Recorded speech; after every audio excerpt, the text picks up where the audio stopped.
All right. Welcome, everybody, once again to the DACAST, joined by all of our panelists this week. Oh, wait, hang on. Where did all of this come from? I think we're seeing some anime. I'll have to ask a minute how these all got here. We're here for droids.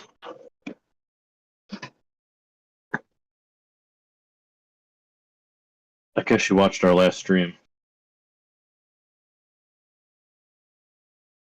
She heard us talking. Like, how can I sabotage this?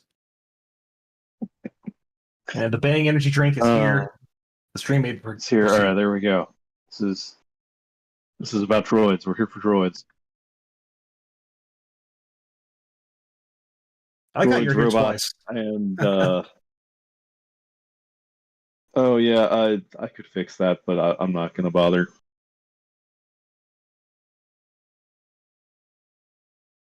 So we're here for droids, which will I'll include androids in there, but we're gonna have mecha. Mecha are separate. If it's piloted by a human, that's a mecha, so that'll be in a separate stream. So everything here is either the most human we'll get with this stream is like a human brain and a mechanical body. Does that seem like a fair definition of droids for everybody? Or a upper limit before we cross over into like mecha or cyborgs? Is fair. Droids are not people. You heard it here first, folks.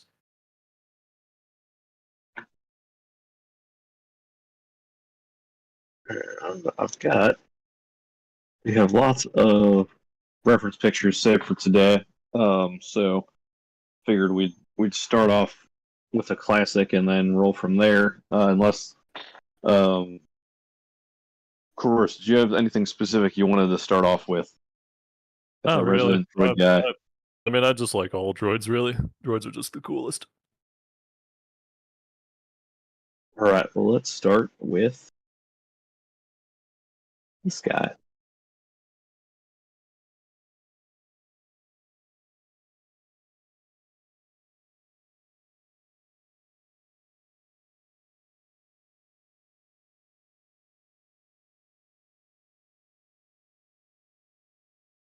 One of my favorites.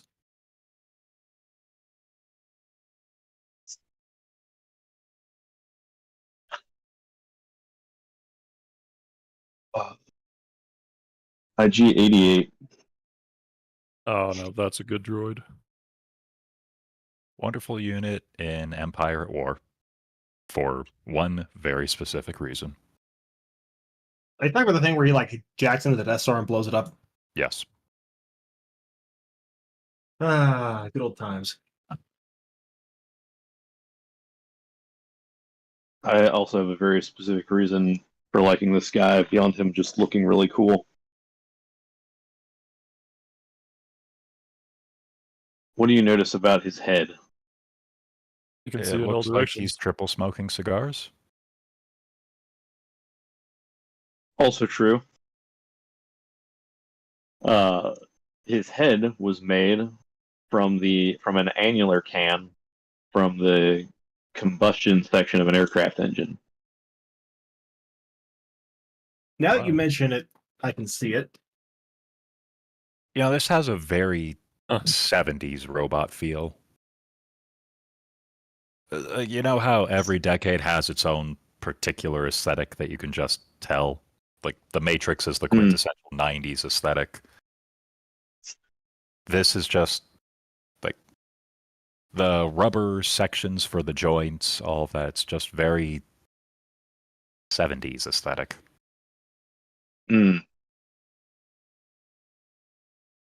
Which I'm trying to remember now. He doesn't, like, move at all in Empire Strikes Back, right? Like, he stands there. Yeah, is this a Well, like, he was basically just a... Like, they didn't, like, stop motion or, like, have any kind of, like, motors in there, did they? He just, like, stands there as a presence. I recall seeing him move in the movie. It was just in the lineup of all the bounty hunters.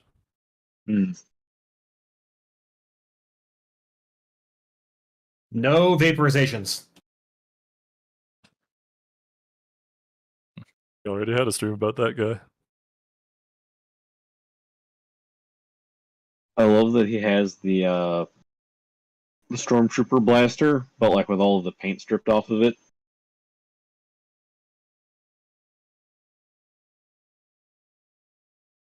And the that Browning barrel shroud. You know the one I mean.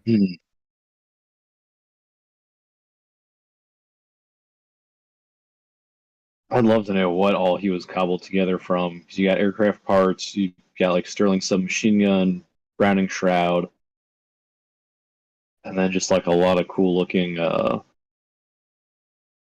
Gribblies. Yeah, I mean that is Star Wars in a nutshell right there. At least early Star Wars anyway. It's basically a Greebly robot.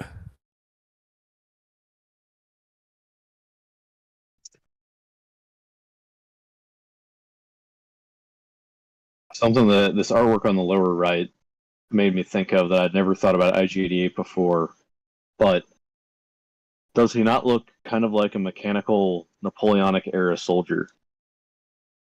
Oh, I it's see it. a tall hat. Yeah, Yeah, I could see that.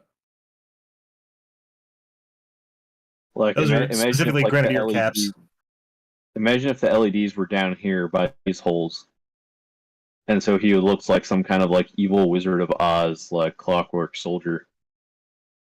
I could see that. A little bit of a Tin Man, dare I say. Hmm.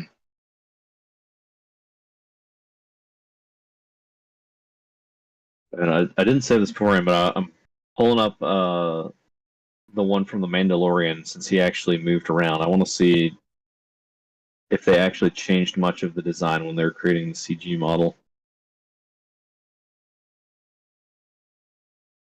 So if I recall, there was another fellow who looked very similar. From Knights of the Republic. What was that guy's name? Oh, Oh, HK-47. Ah, he does the meat HK-47. bag. Yeah. Yeah, HK-47. HK-47 is He had a rather more different. Well, he he's had got like a more of a Maladroity skull face. kind of Yeah. design. Yeah. He's like a Mind you, skeleton. HK-47 was a great design. Oh yeah, fantastic. Ooh, Great character too. that's a good Great looking character set. too. Yeah. Find Interrupt. him now. Who would you like me to kill? Is that what they based the HK droid off of in Imperator? Because he had like an HK designation as well. Probably. Wouldn't surprise me.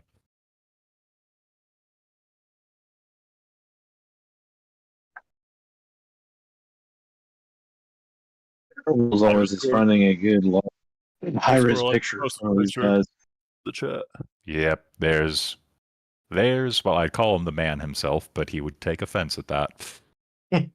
Mate's bag. Suggestion. Kill them all.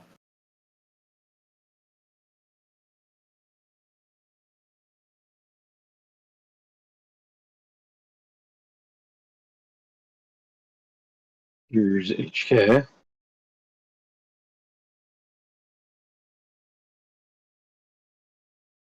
Yeah, he gives me an insectoid Also, kind of vibe as well. since we have IG-88 here, I had also saved the concept art version, which I think is a cool droid, but I think the IG-88 we got is a much better for being an assassin droid. The concept art version is very like 60s, more 60s, 50s looking than 70s. Ooh, yeah. I think those skeletal hands. And for some Well, reason, that's- giant that's radiator. Interesting. It kind of reminds me of Huh. what the Dark Troopers eventually became, with the really big torso and like the smaller visor and all that. Except Which- silver, obviously. Which one? Hang on a second. I can't remember if the ones in the show were the Phase 2 or the Phase 3 trooper. No, it would have to be. They were Phase phase He was the three. only one with a The jetpack, show- right? The show was phase 3. Oh. Yeah. Hang on. I thought it was only Phase 2 that had the jetpack, and Phase 3 was more like a walking tank. This one right here is a phase 3. Big, broad Huh. shoulder pads. Slit helmet, lots of armor, big gun. Well, in any case, Dark Troopers are awesome. They are wonderful. Actually, Dark Troopers count as droids then, right? Because they're all Yeah, that's all They're mechanical, purely a right? droid. yeah. The whole point is that they're droids. There's nothing human about them. They just have a humanoid frame. Oh yeah, the arms are very, very similar. I like the Macquarie one because it's got that like, what if General Electric made an assassin droid for your home kind of look to it.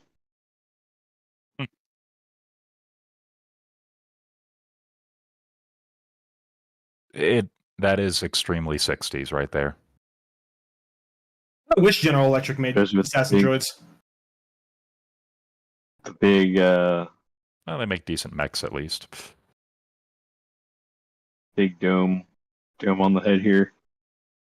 That's very like Robbie the Robot looking. Yep. The whole thing is just 60s. Not that that's bad necessarily, just it is what it is, you know. I think for an assassin droid, this IG-88, the one we got, is much more menacing looking. Oh yeah. It's also unique in that its back can be its front. Where the arms do rotate fully around. You get to see that in the TV show. Mm. It can basically go from any way, because it can also see in all directions, which it uses in the show. Always wonderfully animated in the Clone Wars series. It turns out having eyes in the back of your head's pretty handy, isn't it? Yeah, they're one of the Especially most when the back threatening of your droids. head can become the front of your head in about 3 seconds. Yep. And they can take a hit, whatever they're armored with. Oh yeah, here's a still from the Mandalorian showing the joints on the art, the way the shoulder articulation works. Oh yeah, the Mandalorian did these guys great. The Mandalorian actually just does droids perfectly. Like they're as threatening as they should be in lore. Yep.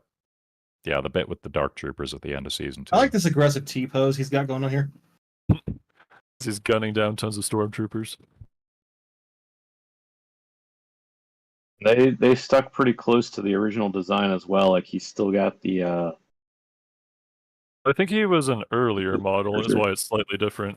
Because he's not an 88. He was. I noticed something about his arms, though. Do you see how on the older one from the Empire Strikes Back, he doesn't seem to have an actuator that would allow his arm to point sideways straight out? Right? I don't see a Right. cutout. Yeah. He's got a cutout in this other No version, so cutout, he can yeah. actually extend his arms. Oh yeah. Yeah. So this guy, he's technically IG-11, so that's an excuse for why he looks slightly different. The And 88 also 25% different. Legally distinct. Notice they kept the well, these look sort of like probably syringes were used to make the prop, but whatever these two tubes here are supposed to represent, they kept those on IG-11 as well down here.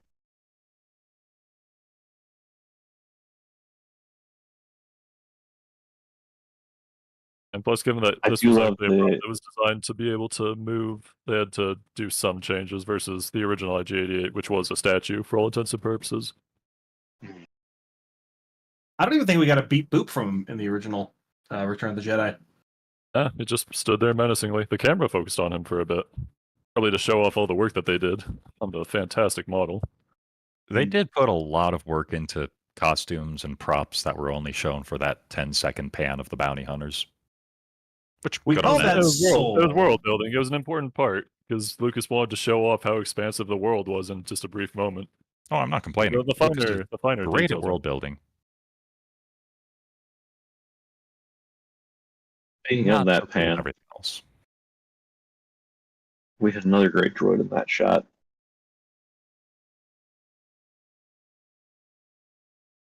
Oh yeah. Man, that thing has such an odd head. Are we sure Hold it's on, a was one of droid? my favorites as It's a like a kid. droid insect. So Yeah, I've this one was always wondered if definitely a those droid. are He had a toy, those I'm are pretty supposed to be. So I always imagined. I feel like some artwork emphasizes this more than others, but I always imagined this was like brains, not like insect eyes. Like he's like a Cyclops robot.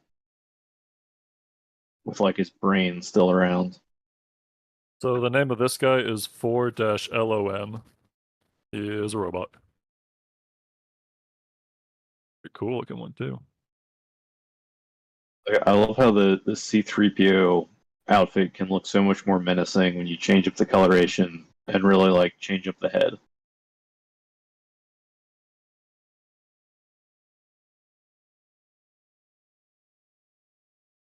So what if it's like a radar dome or something like that, you think?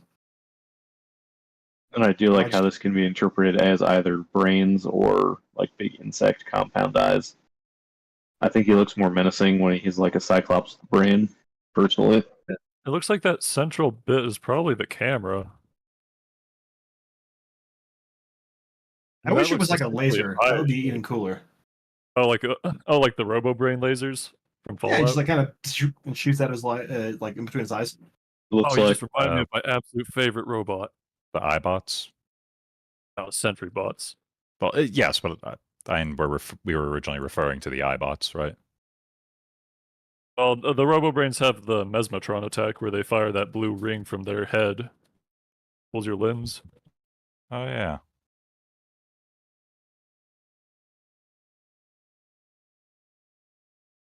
is that one of the ones you dropped in the chat here? So cool. But Fallout has Fallout some rather good robot designs. Fallout has some of my favorite robot designs. These are actually all Star Wars ones that I put in the chat here. All of these are in fact robots, even the ones that look like vehicles. They are their own droids. Hmm.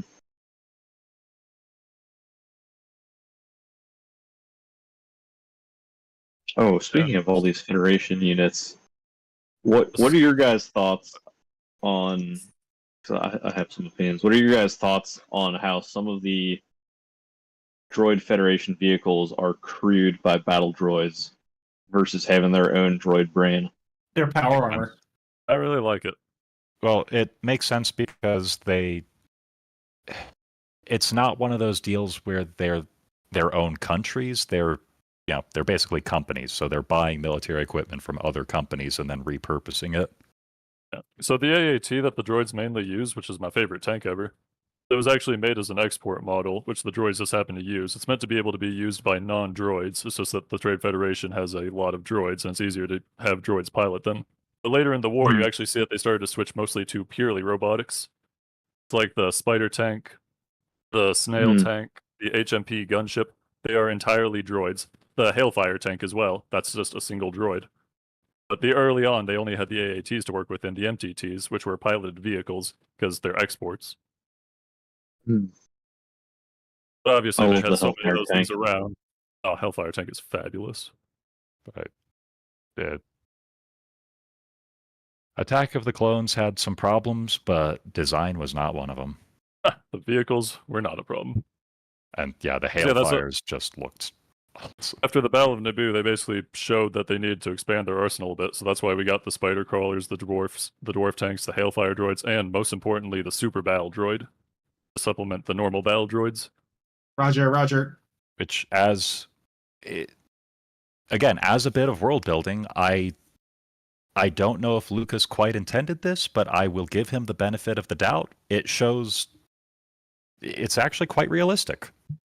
Because the Trade Federation makes battle droids mostly for security. It's a private army, but it's not really intended for heavy-duty warfare. They also just sell them because they're a Trade Federation. You might as well. You got cut off there. What was the last thing I said? Trade Federation, you might as well. Yeah, they sell droids. Yeah. So they make the export models, and then that was always one of my headcanons for why the AAT is so damn inconsistent. Or sometimes they're just invincible kill machines, and other times they blow up to a single grenade. I like to pretend that certain export models are just really poorly made. They keep the good ones for themselves. Really Soviet? Different factories. That as well. I mean, it's just weird that they're always shown to be just so they vary so much. It drives me crazy, but that's my headcanon. It makes sense. Although personally, I like my Soviet headcanon. There's a reason they call them clankers. Because I love that they that call them one flankers. factory manager really wanted to shave a few extra credits off the bottom line to make himself look good. So, I mean, Trade Federation, it is all about the money.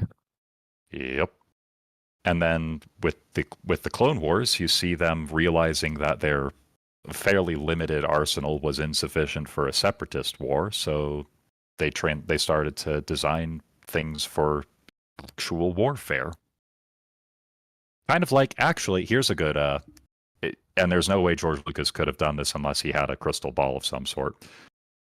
It's like the GWAT going on for 20 years. We design everything for that, and then we realize that we might actually need to go to war with another major power at some point, so we start trying to redesign things for proper full-scale warfare.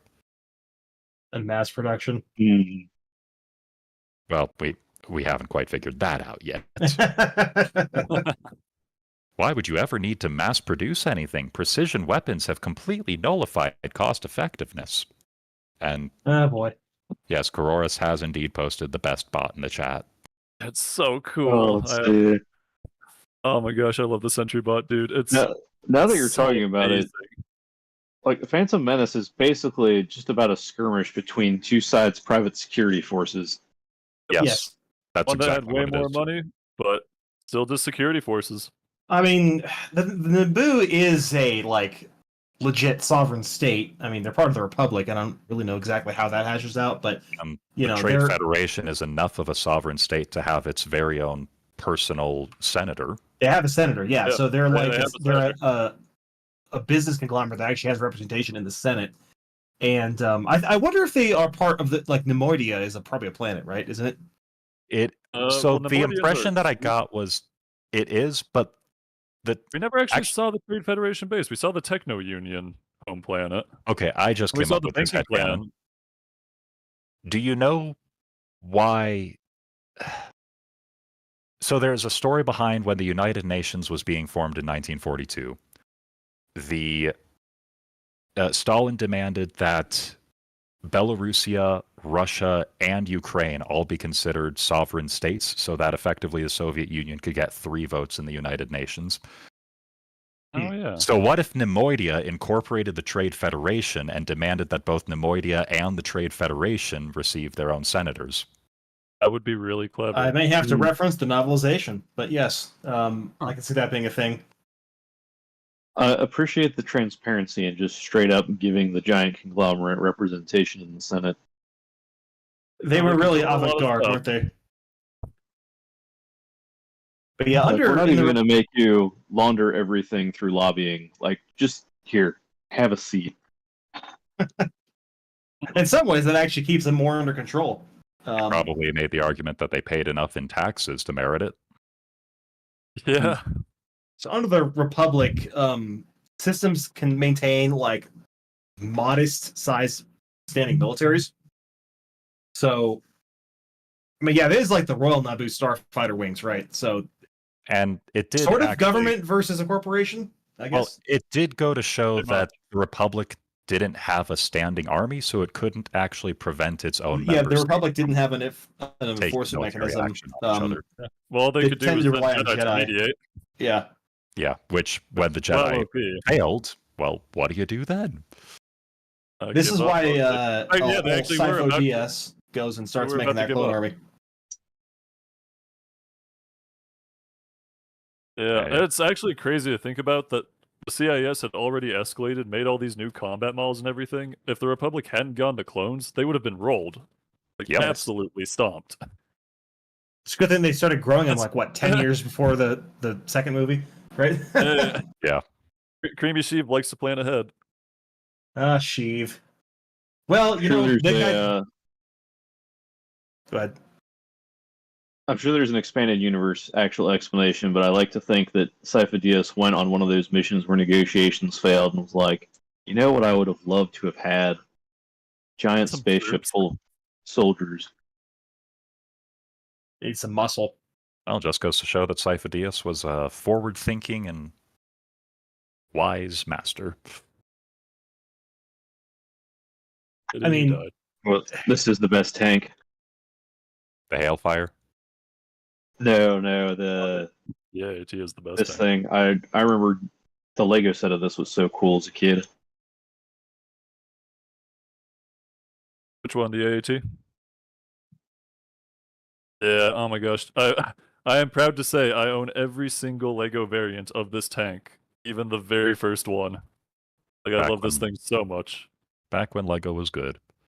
Hey, I'm just gonna say the third variant of this was actually the best one. A lot of people say the second one was, but I disagree. I actually think it was too big. But the scale of the third That's the one that version of was it, that was perfect. Hang on, here, hang on, I'll show you. Because generally the AAT fans like the second one because it's so big and has so much going on. Hmm. But I don't like it as much. The third one though. Oh no, this is the disgusting one. That's like the fifth one. Ugh. is that the one they made in gray and blue? Hang on. All right, here. So this was the second one, which is really, really good. I actually thought it was always a bit too big. I didn't like the details on it. The one that I really like, I can't find a set one, but oh, here it is. Perfect. It's actually this one. This one is basically perfectly scaled to the actual troop size. And it's so wonderful. I love it. They're both really good, but I like that one more. Well, I think I Then might here's actually like the original one the best then. Here, Here's let's the see. So original here's right the one here. I had. Which Yeah, was this this thing was has back before this was back before they started making the pivot to like using the more like rounded pieces for Star Wars stuff and for Yeah, I Lego didn't in have general. them. This was back when they were still like, we'll make a few custom bricks for Star Wars, but otherwise we're gonna like work with what we've got. Yeah, the thing I really miss about the old sets is the actual printing that they used to do. They stopped doing printing, and that made it terrible. Like, you see that on this blue one? Those are stickers, and I refuse to use stickers, so I don't have those on my tank. 'Cause stickers wear off over time, and it gets really bad, so you're actually better off not putting on the stickers. And then, obviously, as you see on the third version, they didn't even bother with the stickers. They're just like, it'll just be tan. It is what it is. Like I love that they took the UFO flying saucer pieces here and just printed on them and used that for the front. So I think I don't And they know were this. really creative with what they had to do. And the old jet engine things there for the little reactor bits on the sides. Like, it's very creative with what they I had. And love. those are the cameras that they're using for the guns on the turrets. Yeah, I love this turret on this one because you could like open the hatch. It had like the platform piece from Rock Raiders. You could open the hatch and put the droid in there. Yeah, sadly this one it only had a 45-degree turning on that turret, unfortunately. It would hit that little wall there versus the later turrets which actually could turn the full 360. There's a little bit of a limitation of it. Kind of an odd design, but Was there a ability. is this a gearbox here? Could you rotate the turret via a little gear? Yeah, those little turrets. Yeah, so the main cannon rotates 360 all the way around. That hatch actually opens. You can put droids in it, and the side little blaster cannons actually do rotate. Like I Nice. said, the detail on this little set it eclipses every other version of the AAT, despite being so much smaller. But as you can see by the battle droid, that's basically the size of AATs relative to the troops of Lego. Usually Lego vehicles have the problem of being way, way, way too big. If you look at the They gotta be able to. TX-30 for the clones, that's ridiculous. Mm, But this one partly bridges the line of being pilotable, but not being too big. And even the cockpit there, that little bit can come off. Like, it's just fantastic. So look at this blue one here. Look at how absolutely massive that thing is. Now it has an entire inside and like little vehicle and all that stuff, which is cool. But it's so big. Like so big. ooh, it does come with 3 super battle droids. Rocket battle droids, the best kind. Yeah, this thing is. Yeah, I would think this would be like a separate variant of the vehicle that they made way bigger. Yeah, that's my headcanon for my droid army that I have. Is it's just a super AAT. It kind of I beats will also say that See again the difference from going from basically counterinsurgency to full-scale warfare. I would like to bring up the DDT tank, the defoliator deployment tank. That was fun. Lovely war crime super weapon, my favorite variant of the AAT. It actually did get reused. Grievous used it against the Night Sisters to genocide them. Grievous is Also the a good best. episode. So good. Yeah, sorry, I've They don't completely have derailed us. flamethrowers. I've completely derailed us. I love the AAT so much. I could do an entire stream on just the AAT, but I love the design because you've got like all these recognizable tank features. well, it just has But so the- much going on. Like, this is an underrated feature of it. These things are fun to destroy. Like, the amount of ways these tanks can explode makes them perfect to fight for the good guys. So you never get bored of seeing these things explode. The turrets can fly off. This like central hub that the pilot sits in can explode off. The entire base can split apart with all the missiles. Like, you just have options. And I love the Underrated aspect of design for a fictional setting, by the way.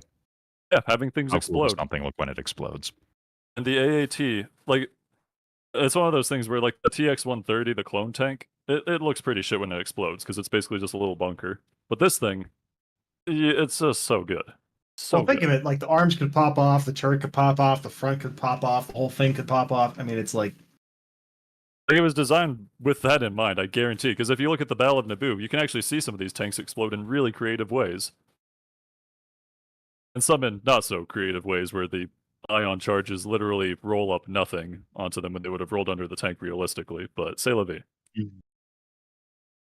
That said, I would like to point out the Gungans did lose that battle. Yeah, they only won because of the Deus Ex Machina at the end. The droids did in fact win. I was really hoping for the Gungans to just be wiped out totally, but, you know. Well, unfortunately, the droids are programmed to take prisoners. Ransom, dude. Yeah, actually, good point. Like, Europeans didn't not kill all of their prisoners out of charity for about 1,000 years. Let's put it that way. This just shows you that they were really just a corporate force. Like, they weren't a serious military. Like, can you imagine the Super Battle Droid 2s taking prisoners? No. Not really, no. No. well, Like, they're gonna Battle of Naboo, but they have super battle droids. Oh, it And would in have been a about 15 slaughter. seconds. Oh, Wadida. What's funny is it Also- already was a slaughter with just the normal It's a shame battle because droid. You have to remember that the Battle of Naboo was a political economic dispute, not an extermination war. So of course the droids would be programmed to take prisoners. The Trade Federation doesn't want to destroy Naboo. They want it to just give them very favorable market access.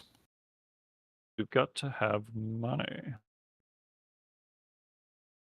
One of my favorite features of this tank is the missiles in the base. Oh, the rocket pods? Oh, hang on. I need to get you the Yeah. diagram of this thing, because it actually shows all the different missiles this thing is loaded with. It cross. They've I got like like the- anti-personnel, they've the got base- anti-vehicle. The base looks like Got a the bunker it's like a busters. really aggressive stingray.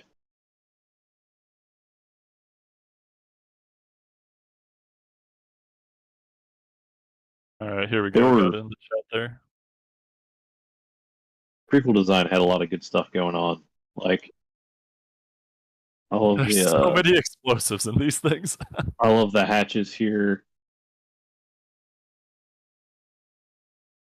I love this tank.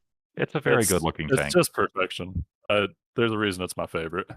Does But like you could does I can the, see how you could mod it too. Like you could totally like remove the main gun on the turret and like extend the back cab and turn it into a troop transport and it would still look sick. Also, that's something that they did with the DDT, is they took the entire top turret off and basically turned it into a super mortar tank by switching out the entire back there with a big old cannon. That's the neat thing. They did. Unfortunately, they didn't do this too much, but this entire design is completely modular. You could easily swap out any part on this, aside from the base, obviously.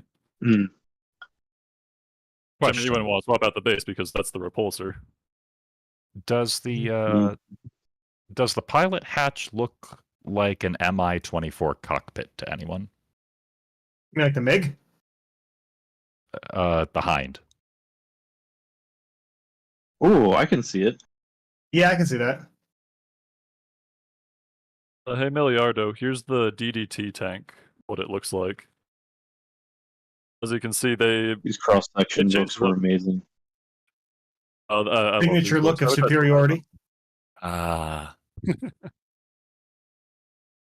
I love the detail in this.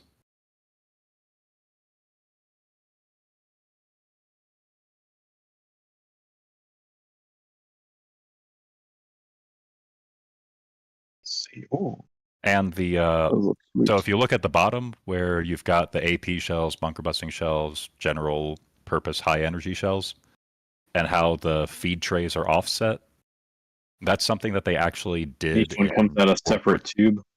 in World War II fighters. Just having the ammo feeds offset. Like if you look at pictures of the P-30, that why am I blanking on it? The fighter that's P-38. shot, the P-38, P-38, yeah, the one that paid for Yamamoto. All of the gun barrels are slightly different lengths because they're all offset very slightly inside the nose. For all the different calibers.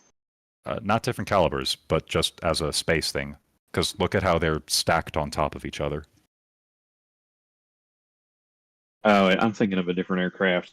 There's one that has, I think that was a Cold War aircraft that's got like 3 different calibers of nose gun. That was a lot of them. World War II fighter design was interesting. Oh, yep. Yeah, That's the nose. exactly like that. Because all of the feed trays for the 50 cal would be at a different spot within the nose. Let me get that guy pulled up here. There was this very fun time in aircraft design where they were doing these dual engine, like 2-body. I don't know what they called them exactly, but like it was like the aerial equivalent of a catamaran. The dual fuselage. It's called twin boom design.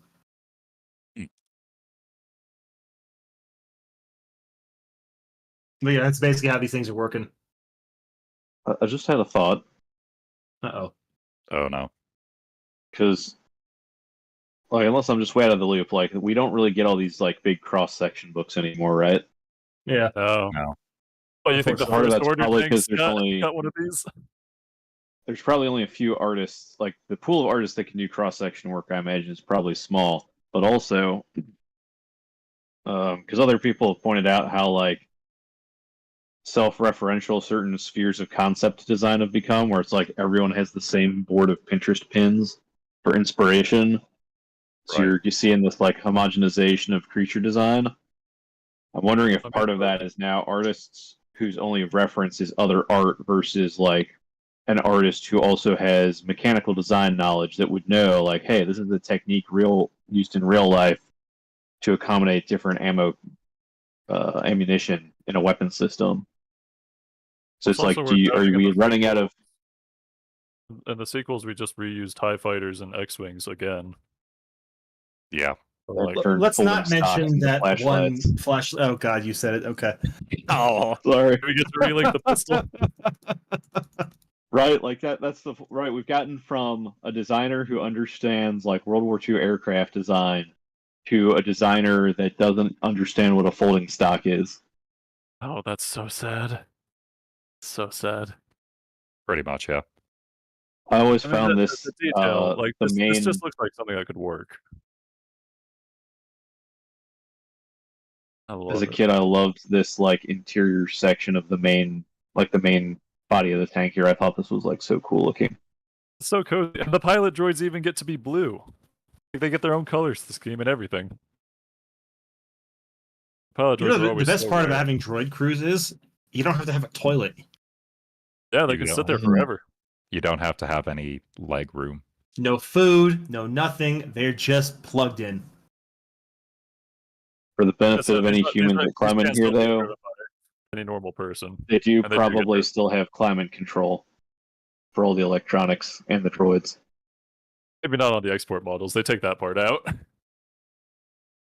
No, because you still want the droids to be cool inside, and you'd still want all the electronics to be cool on the inside.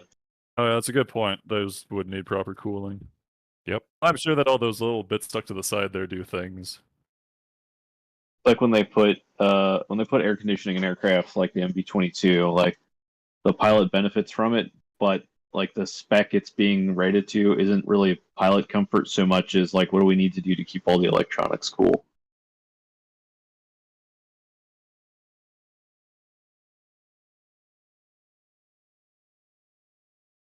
The pilot being cool is just a side benefit. Kind of like Mech Warrior with the heat sinks. Hmm. Oh, you know what would look awesome on something like this too? Like this turret looks awesome, but imagine putting a B-17 ball turret there. Well, like an anti-air kind of AAT instead. Yeah, kind of like on the like older model Y wings. So I basically think make it's it the a older model Y Hovertooth wings. ZSU. Yeah,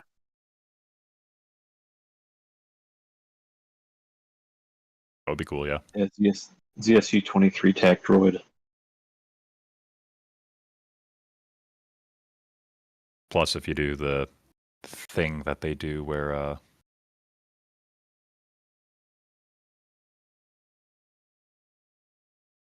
what's it called?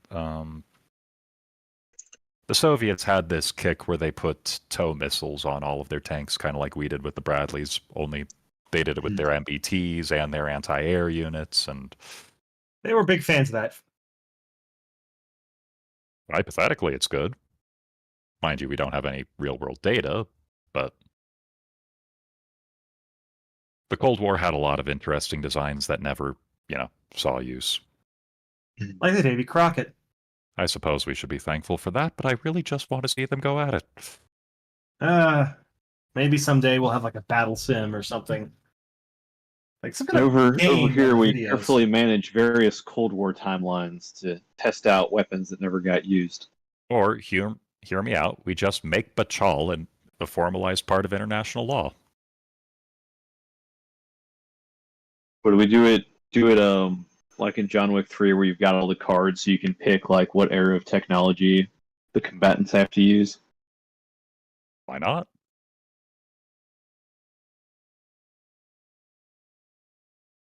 That would be a fun setting for a story. Just like the sheer amount of different combats you could do. Yeah.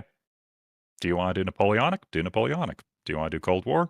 I bid 3 armor battalions against your 2 helicopter squads. So there's an anime from back in the olden days of the early 2000s.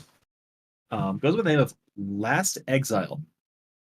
And this one has probably one of the more unique settings I've ever seen. It's the Napoleonic Wars meets airships. So they have actual air battleships, right? And they fight these sort of partly like, Age of Sail, partly Age of Steam, like these fleet battles, and they do broadsides. They actually come by each other, and like the sides of the ships open up, and the infantry are there with their muskets, and they shoot at each other. You have my attention. It's the stupidest Ooh. thing I've ever seen, but it's really cool. It's like they. I think Yeah. you're I like this mispronouncing flying machine. Optimus. Was that I like the look of this flying machine. which one? Hang on, I'm trying to find a larger image of it. There we go.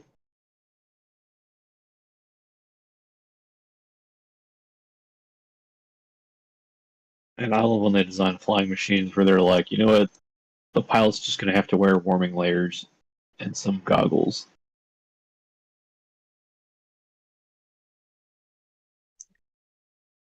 I love the little landing gear that have folded back up, and like how the whole thing just looks like a flying motorcycle. I forget what they call these things, but yeah, they're super cool takes on like basically metal biplane or metal monoplanes. But they do look like motorcycles. That's something I had never noticed. Also, chat, is the audio volume coming through all right? I had to do some workarounds. I never ended up fixing my mic, so I'm having to like link my phone into my computer to get the mic to work.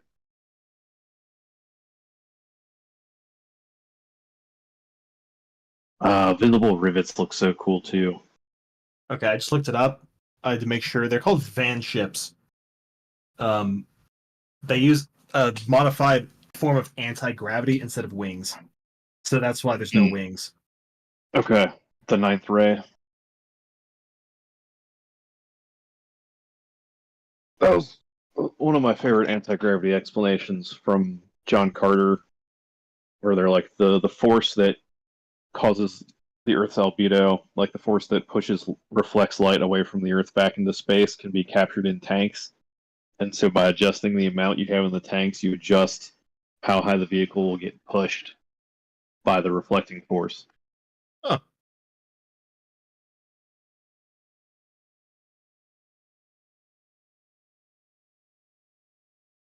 Which I guess is basically like blimps, but it's like more.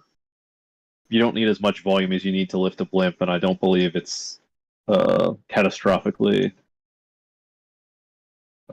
failure. It will not catastrophically fail.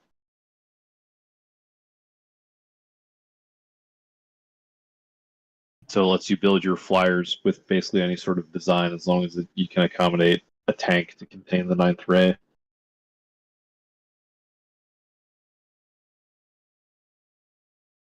Very cool explanation, but let's be realistic. The reason is because it's cool.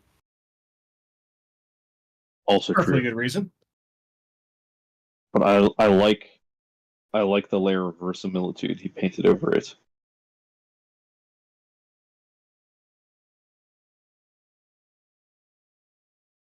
Because if the thing is cool and the explanation is cool, Oh, absolutely. then you have something very cool.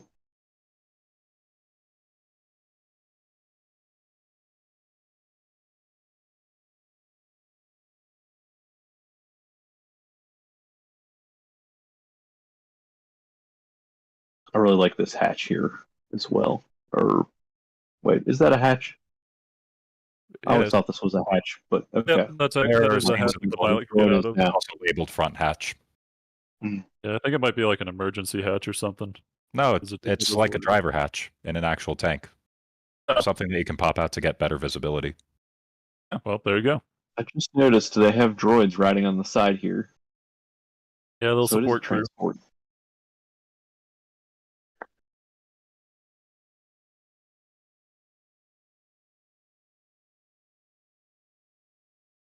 Oh yeah, and the you did drop me the indirect fire variants in here. Yeah, this is the DDT variant, which fires basically an anti-organic shell at the back. Mm. Its whole purpose was to be able to kill any living thing in an area but leave the droids untouched, which it worked very effectively. And then the Jedi blew it up. That said, it appeared one time way, way, way later when General Grievous used it on the Night Sisters to great effect. Unfortunately, it was never seen after that, so probably That banned was or also something. the one episode where he was allowed to be cool. That was the one episode where he won. And boy, did he win. Yep. So that's not even a Was that joke, it? I'm sad to say. When the he good failed guys fight the bad every other time. guys, the bad guys have plot or the good guys have plot armor, but when bad guys fight bad guys, it's a toss-up.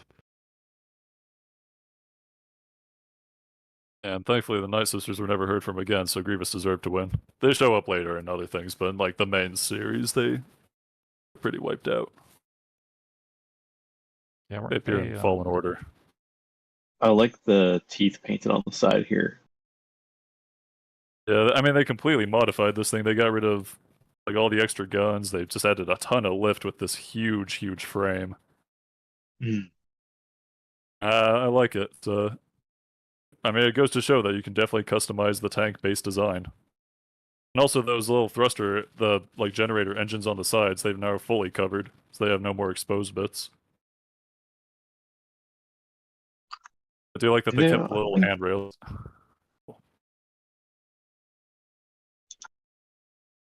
I want to check the dates on something real quick because I made a connection I hadn't made before as far as like what these tanks would go on to influence, but I need to make sure the dates make sense.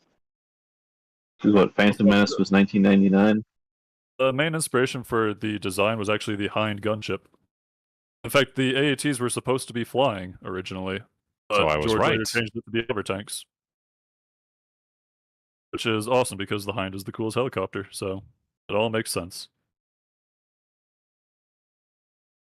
I don't know if it's the coolest helicopter. Okay, well, then that might what is? Because it's either the Mi-24 or the AH-64. The Hind is pretty cool looking. And again, the Hind also looks awesome when it's shot down. Just watch Top Gun. Also, rare case of a completely unnecessary sequel that was better than the original.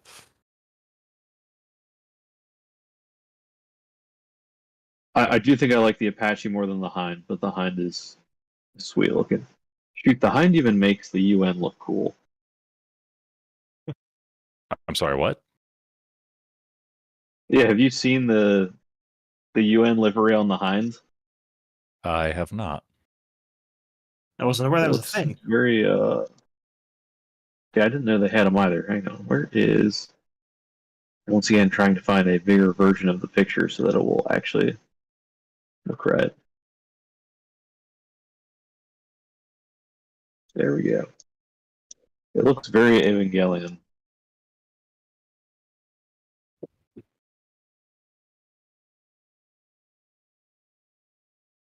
But it does look sweet in that color.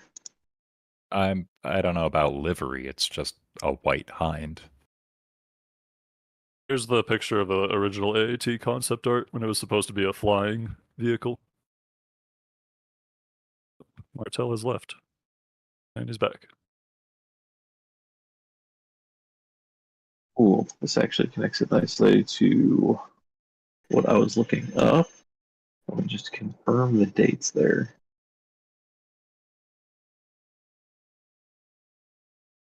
So here's something that I hadn't really connected with the AAT before, but looking at it now, I see some influence. Oh. That's cool. What is that? That is a Tau Devilfish. Huh. Very nice. I do like that Tau armor. The Tau have some good designs despite being, commie weebs. They have really good designs. I like that tank. That's nice. 3rd edition, published in 2001. Okay. Huh. So depending on Vintage. when they started sketching up the concept art, there could very well have been some influence on them. Actually, Kuroris, how familiar are you with Tau? Not at all, 40K unfortunately. level. I've never actually done 40k stuff, so that's not my wheelhouse. So something you'll probably appreciate here then. These auxiliary guns are drones that can detach and fly off to really? support the guys that disembark. Yeah. Tau are all that's about awesome. drones. Oh man, I would probably go Tau then. We They have a That's very I do like the salamanders. I know them. Everyone likes the salamanders. The salamanders are bros. Exactly. Even I know that. and they have they use this chassis for their main battle tank as well. Let me see if I can I find love the artwork of it. the The model kit. cockpit there. Looks very armored. On the classic commander hatch with the little portholes.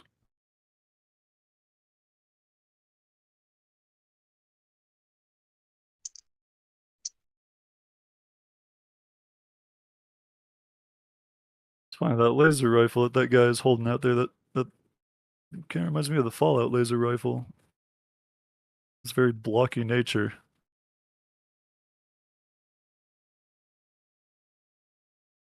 The Tau's thing in game is they have the most powerful infantry small arms in the game. The most weapons in the game cap out at strength 3 or strength 4 and shoot out to about 24 inches. And the Tau roll up with their pulse rifles, which have a 30-inch range and strength 5.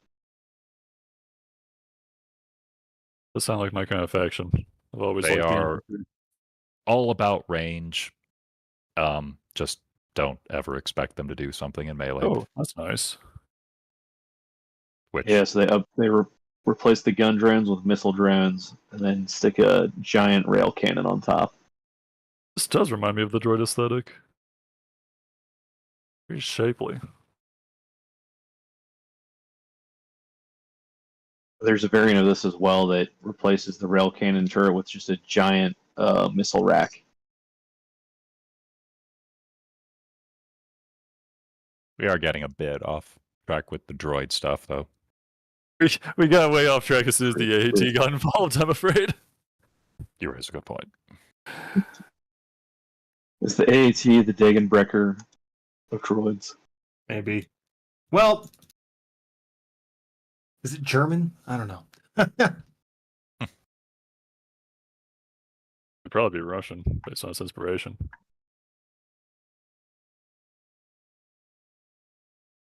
So, other droid, I do want to bring up the just the difference between the B1 and the B2. Let's see. I've got some. If you go all the way up, I got the two of them. I mean, you can see that they're the same base frame in many ways, but the B2 just gets tons of armor. So here is. I need a third monitor.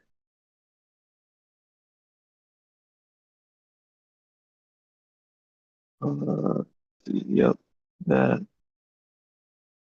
All right, so here is IG88 farewell.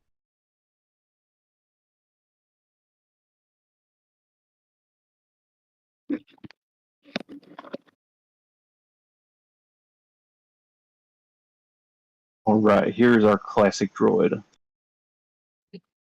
He's beautiful. which it's supposed to be based off of the Nemoidian skeleton, right? Like to their species, this is basically like a skeleton robot. It is Yep. their skeleton. It's an Akron.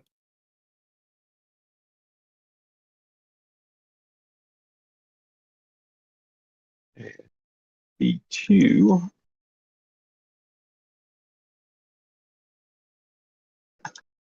Gotta change the name here.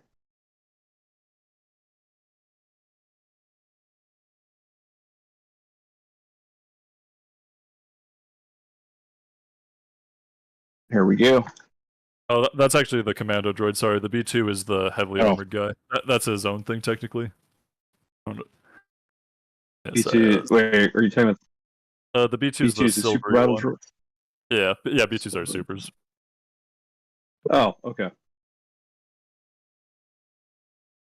Right. Although commando droids are very cool.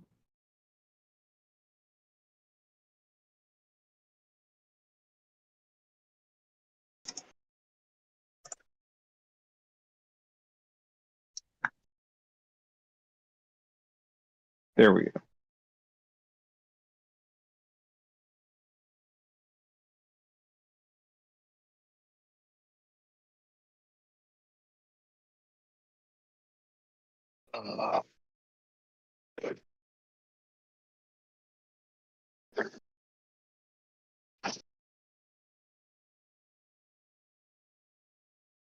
I like how the head shape is replicated on the B2.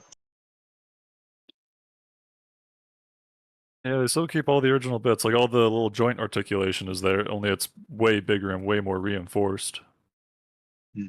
So I this believe is just like the Modern's gonna robot stop version of armor. like the Virgin and the Giga Chad.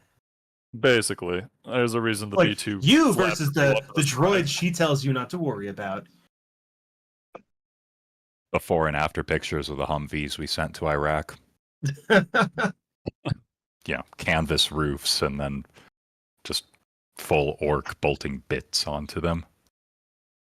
So you can tell this droid, the B2 goes to the gym. Oh yeah.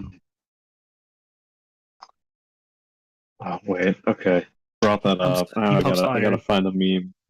So you just reminded me of an excellent meme. Wait, hang on. No, I have a meme as well.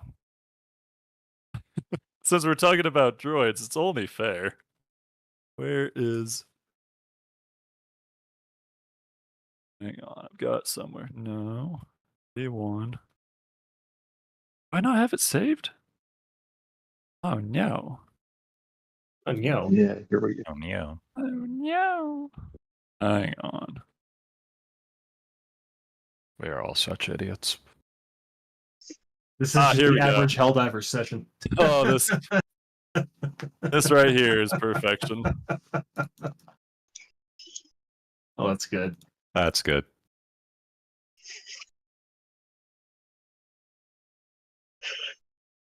Since we're on other droid memes, here's a good bit of droid propaganda. So the Lego battle droids were so much fun to just like collect a bunch of and like build together in new ways. Glad they eventually added arms that could actually hold the gun straight. Mm. What It was shadow dark times before we got those things. Back when they just had the reversed megaphone with the little light bit on the end. Yeah. Oh, I still have those lying around. Battle droids. It's nice. They gave so many of those little guns that he's holding that you could actually update all your old droids to actually use them instead of the megaphones, but still kept them on the various vehicles that they came with. Good old battle droids.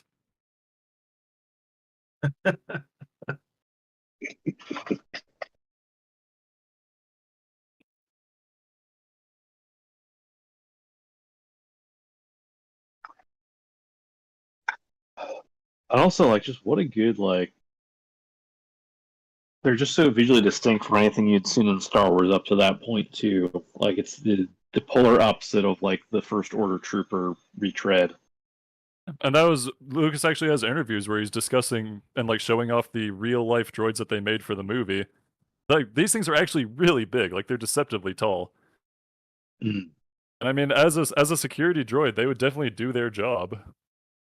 It's just against lightsaber wielding space wizards, they're not up to snuff. Shockingly, And they just look like cannon fodder. yeah, exactly.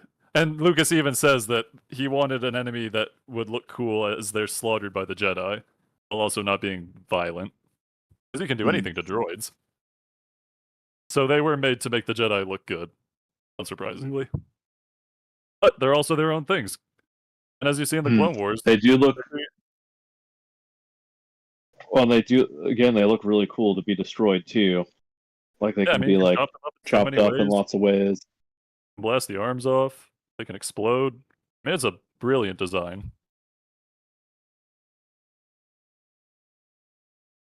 And it's a skeleton, but without being just, like, a skeleton. Yeah, without being like a spooky, scary skeleton, like a Terminator. I- They're obviously not Terminators. The head reminds me of an equine, like a donkey. You also like Anyone the else see eyes, that? they have that little bit of I plating see it. over them. Did they ever make a centaur variant? No. The closest you can get is probably the crab droid. Just stick an extra pair. It'd be the world's gangliest centaur. Moves around like a colt learning how to walk. It is also worth noting that they wanted quantity with these things. Which, I mean, as Stalin said, quantity is a form of quality. Do you think these guys would be direct inspiration for the Helldivers bots? Probably. Say the littlest guys, like the commissar. Or maybe kind like, of thing. would you think more like Terminators? I think more like Terminators and Necrons myself. But Bit of both, maybe. I mean, we eventually get that Super Earth robot. Well, B2s are kind of, they give me Devastator vibes. B2s are basically Devastators. They have the small head weak point, they have tons of armor, and then they have wrist blasters. The standard Devastators. We're not talking about heavy Devastators. Screw those guys entirely. Imagine if they gave the B2s like big shields. Well, funnily enough, the B2s could already tank multiple laser shots. They were extremely tanky. They were just horribly weak to lightsabers, like everything in the galaxy. All of that's, I think, an understandable weakness. It's like being weak to, I don't know, being shot in the head. I can't say It's that like much. being weak to dying. imagine with like as few Jedi as there were in the galaxy. Like imagine the guy trying to brief your boss, like, "Hey, I need an extra $1 million for this project to make them lightsaber proof." They did actually just like, try okay, that, but, but like- it was too expensive. Like even for them. Like, how many lightsabers do you plan on encountering? Well, What, there's you mean the Beskar diplomat stuff. weapon? Well, that's what they use Grievous for, isn't it? Unfortunately, no. Grievous did not get Beskar armor. He got Starship plating armor. No, I mean like he's the anti-Jedi thing. Well, he is the Hmm. Jedi killer. Yeah, that is his description, which he was given by Lucas and then was denied in the cartoon. Which one? Well, one of the Because he one was of the awesome cartoons. in the original Clone Wars. The second one, the Clone Yeah, we Wars know. TV series. But again, there were two, but Oh, but Also, how let's Clone get him Wars on was the screen original. too. The Clone Wars was the TV was the later one, successor, not Samurai Jack one. yeah, because in the Samurai Jack one, he was just a menace. Yeah, he Well, killed that's 'cause it Shaggy was from based Scooby Doo. That was Jedi Shah Agi. Legally distinct. Oh yes, very, I'm very not different. even kidding. That wasn't You're right. like they really treaded the line on that one. Well, it's a good thing Cartoon Network owned Scooby Doo, isn't it?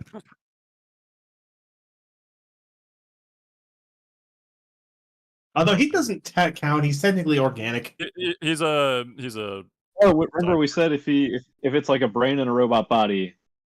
well, he has a bit more than That's- a brain. He actually has a heart and lungs and all that stuff. Because he chain smoked for 400 years. Okay. Oh no, he actually had his I think he's lungs. close enough. He had his lungs crushed by Mace Windu, is why he's coughing. His name's Mace, so, you know. Probably not a good Before- idea to let him around your breathing parts. He's also called Mace Windu, not Mace Lose-Do. Fair I point. mean, until Sheev anyway. Well, hey, nobody expects an old guy to pop like a freaking 720 backflip corkscrew out of a chair. Oh, now here's the legend: Look, the IG 100 Magna Guard, the pinnacle of the IG series. It is commonly known that the Chancellor has bi-weekly squash sessions with Masamita. He's limber. Squash sessions that's not something I was expecting to hear today.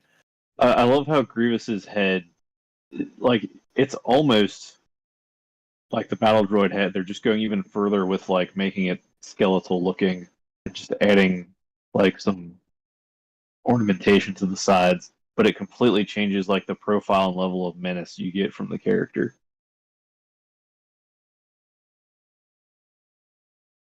Yep. Because he's basically like his body is almost as gangly as a battle droid's. It's just somewhat up armored, but it's just enough to make a huge difference in like how you perceive the character.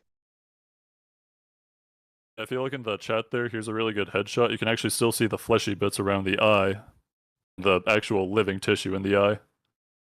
That really was some great design. It was very detailed. And he also has, of course, slit eyes, because of course he does. He's Most intimidating. evil. It does. Old school Star Wars really did just put so much effort into the little things.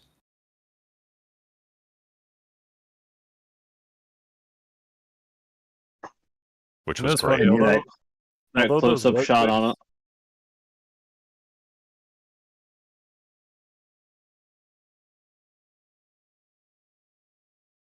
yeah, although the They white even do plates that are close-up shot on him. not, joints are not. That's fair.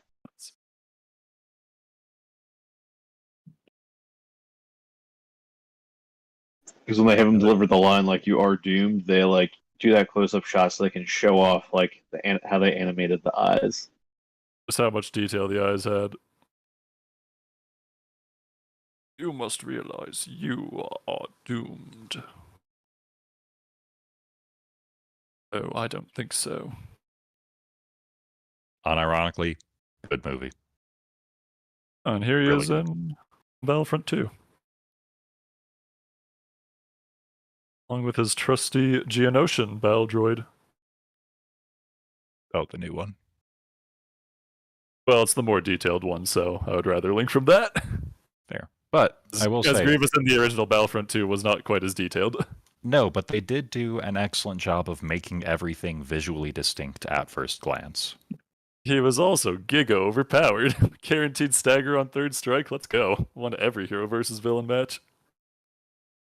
Oh, nope. Accidentally deleted the backing guard. No, not Both that. Grievous and the Magna Guard was also like throwing cloaks or cloth elements onto your droids. Well, it's because it was Grievous's Yes. personal guard, It and the looks cloak good. was significant to his species. He wanted to make sure his guards looked good, especially because he was the one training them, which is why they were so good. Why would you ever train a droid? Well, because they were machine learning droids. Actually, no, that's a good point. Large language models. Yeah, Magna Guard, like I said, they're the IG 100 series. They're the final series of the IG ones. Before, like, I think it was Bactoid armor got exploded or something. But basically, they're really, really good droids.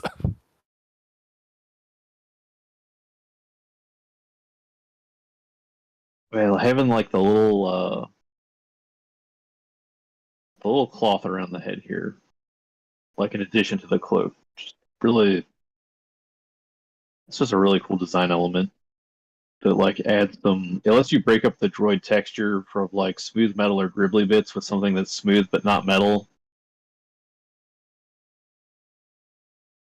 Right. So this was one good, but one good thing about a movie that I absolutely hated. Let me see here. Oh wait, first actually, here's another sweet looking droid in a cloak.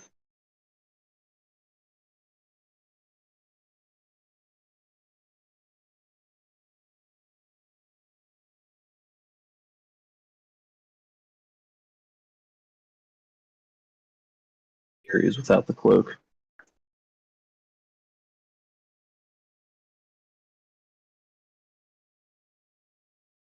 Yeah, that's an interesting shaped head.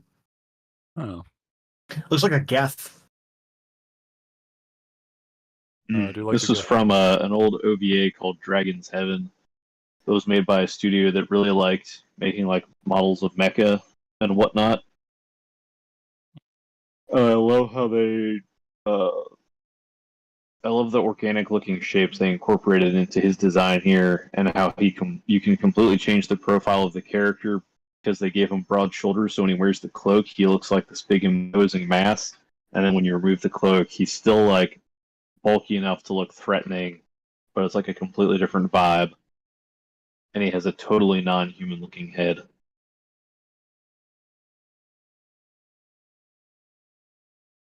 Also, to clarify, I really like this movie. This was not the movie I hated that I was searching for. This is just, I remembered I had the pictures in there. Also, since Squirrel brought it up, the Geth, another good design from Mass Effect, for those who know.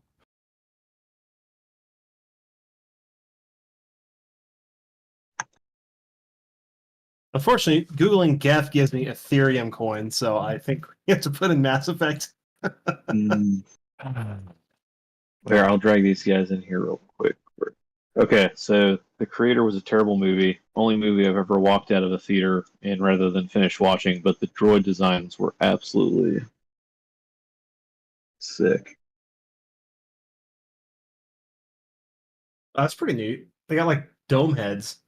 And it let them do a lot of practical effects work because I believe, or not practical effects work, but I believe for most of these, there were actors that just had certain parts of their costume were green, so they could be chroma keyed out and the droid parts composited in. That's one way to do it. So you could use like practical props and costumes and stuff, and then just digitally droidify them.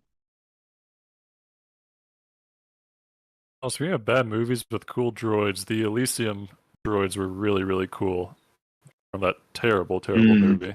I had almost love managed those to forget droids. about that. Hey man, I will never forget about those droids. They were badass, and then they got destroyed. Tradition. Like the corporate guys, elite droids who had all like the golden plating on it. Those guys were so cool. These guys here. Let me see.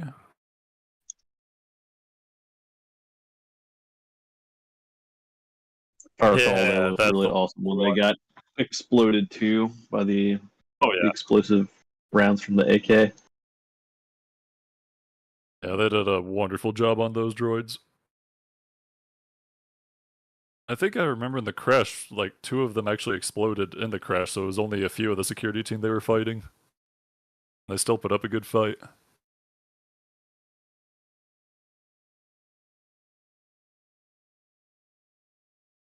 Yeah, Unfortunately, terrible movie, but yeah, boy, just were the effects really good in that movie. bad movie. I like the surface-to-air missile scene as well, taking down the dropships, let's call them.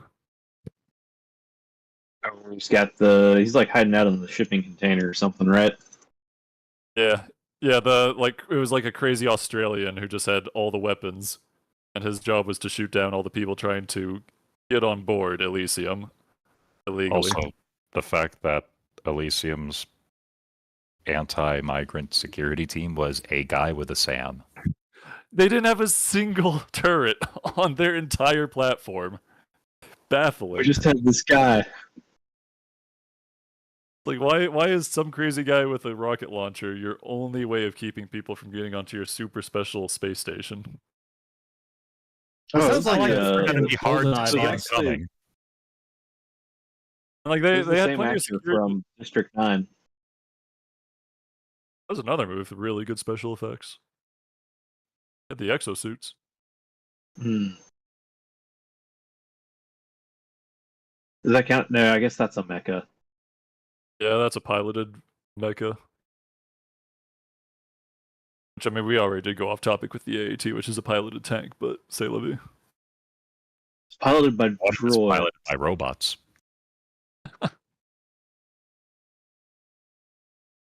The droids are like the solid state drive you plug into your computer. Oh shoot, I forgot to mention this, but earlier, so I was talking about the HMP, which is its own droid. That was actually based on the original AAT concept art, which it's up there next to the little spider tanks. It's the gunship that the droids got at the very end of the war, which was their counter to the LAAT. It was giga strong. It had its own shielding, tons of missiles, could transport troops, and the only thing that could defeat it was terrorism. Do you mean that 4-episode special in which the Jedi Order arms the Mujahideen? Yes. This episode of the Clone Wars yeah. is dedicated to the brave Mujahideen fighters of whatever It's planet it was. fascinating.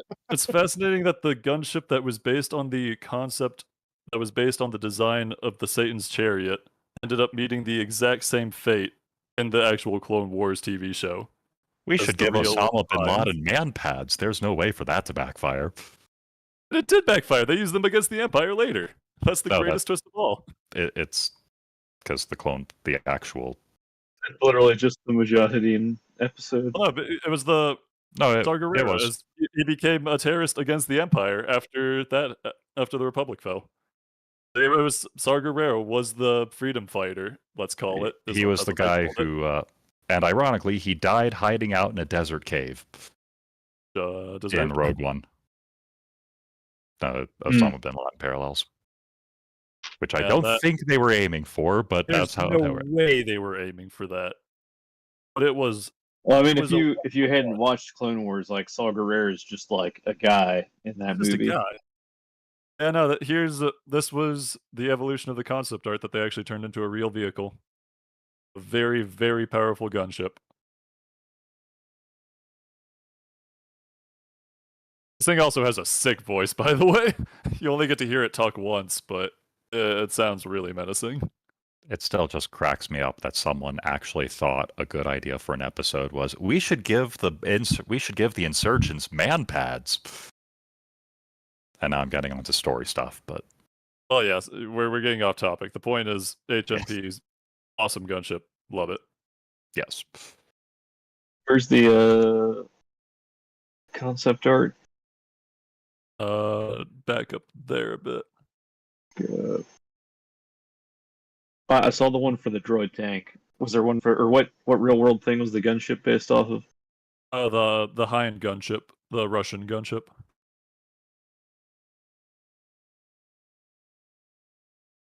By this guy here. Yeah. This is the HMP. I kind of gave it droid. angry eyes. Like it's like, grr, I'm really bad. It's kind of like angry. It's You the should bad- intimidate your enemies as you're killing them. Yeah, they basically wanted to have a UFO crossed with behind, hence the angled cockpit. Hmm. Also make it look Star Warsy. You can't just be a hind. Yeah, because if you had the cockpit, yeah, that's just a UFO now. I prefer the Yeah, term that's- Donut of Doom. Well, it's Like I crazy said, how it- much it more makes it- menacing. Like, because the UFO design's like such a part of the culture now. Like, a flying saucer doesn't look all that menacing, but Then you give it Then you angry eyes stick, and like- missile pods. yeah, give it basically like a direct. I think that's why, because like a flying saucer, you imagine spinning around, but it has no like direction it's pointing per se. So like making it menacing is more difficult. Whereas this thing, like now you have like a face on it that can be pointed at you. Something that's neat about these guys, they can turn on a dime and they do spin. So like unlike the LAATs, which actually have pretty limited mobility, these guys they can go wherever. And since they're droids, they can fly about as fast as they want because they don't have to worry about pilots. No blood, no need to worry about G-forces. Oh, and they're shielded, so they can resist all small arms fire. Actually, currently being discussed with drone fighters these days. They already did that in Ace Combat. Yep. That's another story entirely. I like all how the missiles are all, instead of being like out on pylons, they're just underneath the UFO Yeah. body. Yeah, these guys carry a lot of payloads. Can carry bombs as well. I mean, it's kind of like the AAT thing where they have just tons of different rockets loaded in there. You can load anything as the payload on these things, including other troops. Like these are actually troop transports that they can drop off. Again, Just hook to the makes sense bottom on behind. special You racks. take this head section, and shift it back up, and you basically have an AAT. Like this is just an AAT with the cockpit rotated forward. And that was the point. That was the inspiration. Oh, you know what would look sick? Remove the head, and in that niche that's left, put like a demolisher cannon. Oh, hang on a second. Just a big flying gun. Yeah, because that still solves the UFO problem of like giving it a face, so you can tell like, oh, it's looking at me, it's coming for me. Oh, I can't find it, darn. Oh, well, I did see something similar to that, but I can't find it right now, so. Just leave that be. We can simulate it here. Photoshop Yeah. a barrel. You Bang! will be Energy. caffeinated. Now that is intimidating. Bang, bang, bang, bang. It's the pride and joy of the droid armada.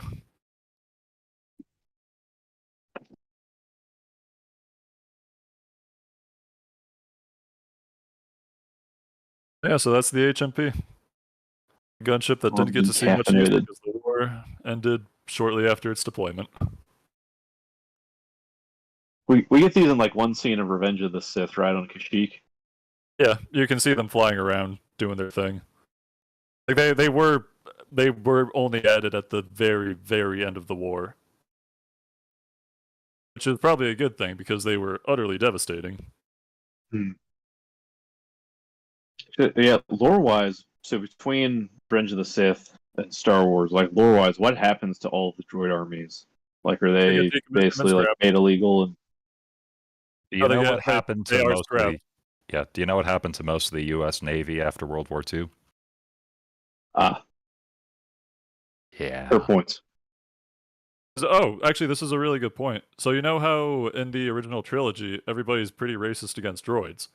They're like, we don't serve your type in here. And Ah, Lucas specifically said people are only racist in Star Wars against droids. This is why, because there was an entire galactic conflict made entirely around droids. So people really hate droids at that point. Despite it being called the Clone Wars. Well, the Well- clones won, so Yeah. Are you going to tell a clone that he's the problem when he, is wearing a skull mask and pointing a blaster at you. This is fair. There were some pockets of resistance, like General Kalani. Actually, David, you remember he was the guy from the terrorism episode, the really badass general with the golden paint job. Yep. He actually survived on and actually was just his own little thing with his own forces because he refused the shutdown code because he was smart. Good for him. It's one of those Also- things where they made the super tactical droids a bit too smart for their own good, to the point where That they could one. disobey direct orders from high command. That's a bad idea. That one was a smart Oh, one. they Oh, he's worked got out. a cool design. Yeah, General Kalani is a legend. He's the smartest droid. And he is the one that I was talking about, basically. Like, we can definitely win against these terrorists, but it will take time, at which point Dooku said, nah, we don't got time, and told him to bail. And another guy with a really, really good voice.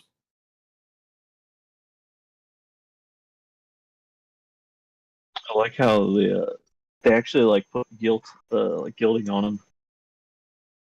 The whole planet had a very Byzantine aesthetic.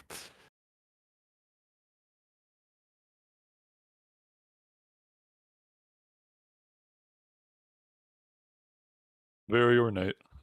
I was so happy he didn't die.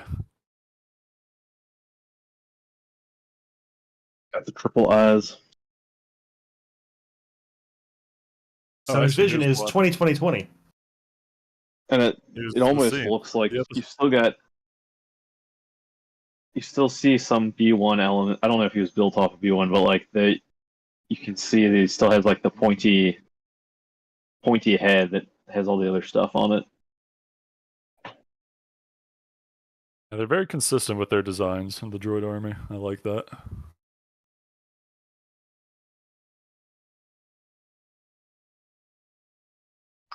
See this plate here on the super battle droid right on the front?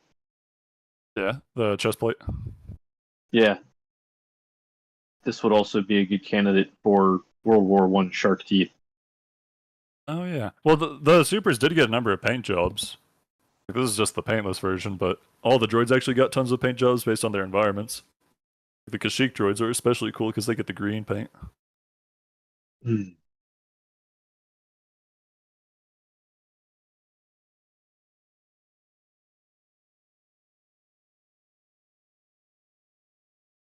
Did we see that in the movie? Unfortunately, not really. All of the droid variants appeared in the video games and the TV show. Much like the clone variants, except we did see a few of the... Actually, no, we did see a lot of clone variants in the movies. Very unfair. I know, the droids were eventually given their variants as well. Oh yeah, here's some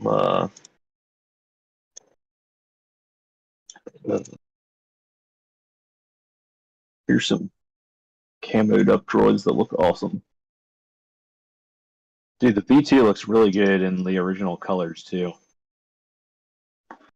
Oh, yep, there it is.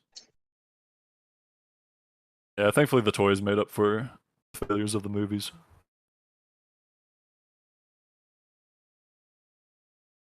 Dude, even the B1 looks really good in this two color scheme.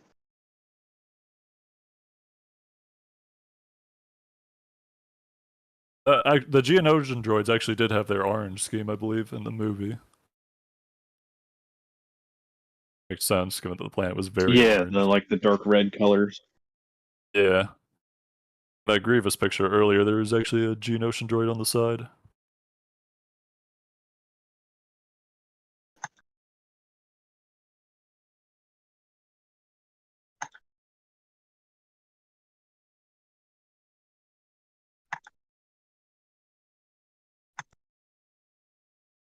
What's the here, I'll clean up the screen here. So just based off of these two guys here and looking over at our list of aesthetic rules, what design principles do you think we can draw from the B1 and the B2? Like, why are these designs so iconic? And Have an like, extremely distinct Simple and silhouette. distinct. They stand out. Without being too busy as well. It's very simple, sharp angles throughout. If you look really closely, you can make out some details, but for the most part, it's It's a very frame. easy to see at a glance. You can probably assume that they're cool. probably the bad guys just based on how angular they are. 'Cause the good Good droids guy are usually droid would be the more. round, like C-3PO or R2. And that's with C-3PO specifically, like the head and the face, because Forlom has the same body, but that head screams bad guy. Yeah, because C-3PO has a more human-inspired face.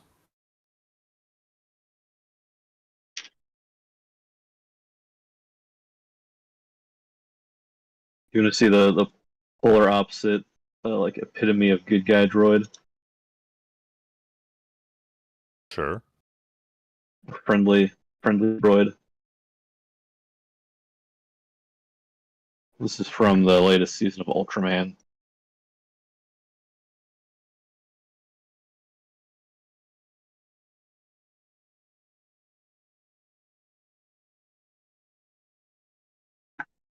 Huh.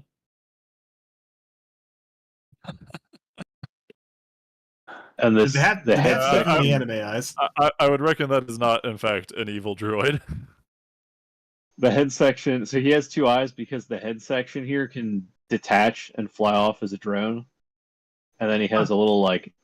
Then these become his eyes, and he has a little like dog tongue that drops down from his chest. Oh, this picture doesn't show it, but his lower legs, his shins have wheels on them, so he can basically fold his legs to go into wheeled transport mode.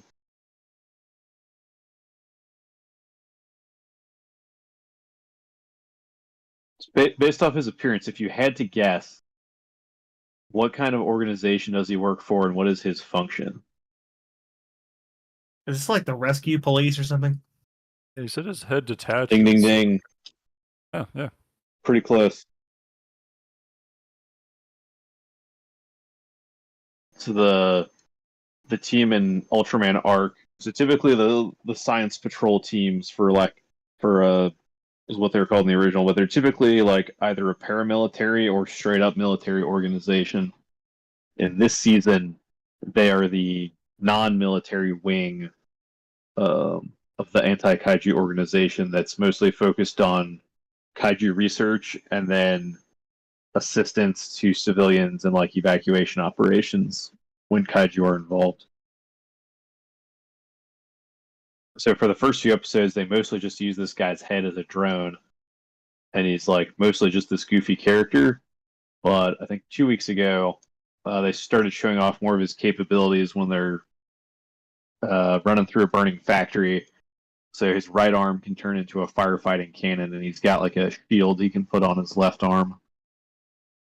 And it was cool because then it's like he's still like super goofy and cutesy looking, but it really drove home like, okay, they've made him intentionally look this way because this might be the first thing you see coming through the rubble when you're trapped inside a burning building.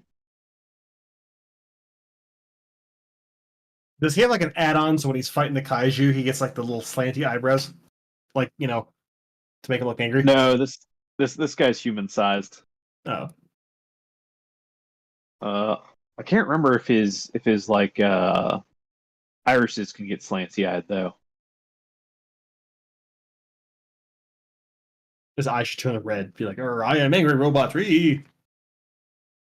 Yeah, because his eyes do glow. Oh yeah, here we go.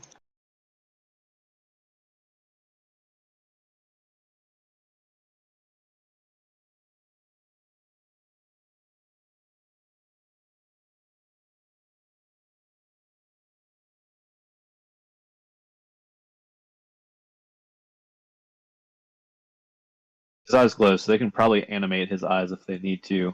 But I don't think they've done that yet. It's using a landline. Yep. What's he gonna do? Does he get his orders by fax machine? I'm sure this is Japan. This is I'm Japan. sure they have a fax machine.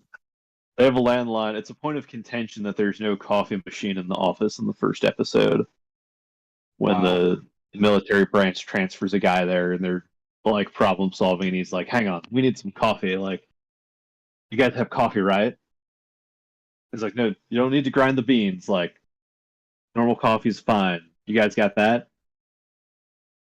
Okay, do you guys have instant coffee? Anything? You can't work without coffee. Like, how does this is you can tell it's not a serious organization if there's no coffee machines. Yeah. Are coffee machines Just droids? Hmm. Smart coffee machines, perhaps. Well, they're not humanoid, I guess. So that would disqualify them on that ground, right? But if let's say you took that IG-88 statue and built a coffee maker into his torso. So he can DACAST dispense both asking justice, hard questions. bounties, and, of course, caffeine. It's like the barista variant of IG-88 works alongside R2 on the sail barge.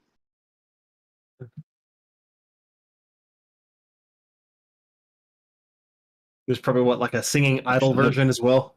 He's got a microphone instead of a That gun. reminds me, this was years ago, but this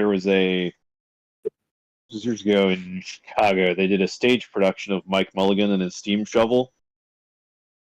And when they bring the new super duper fancy steam shovel on board, the espresso machine is the cherry on top of all of the features it has better than old Mike Mulligan's steam shovel.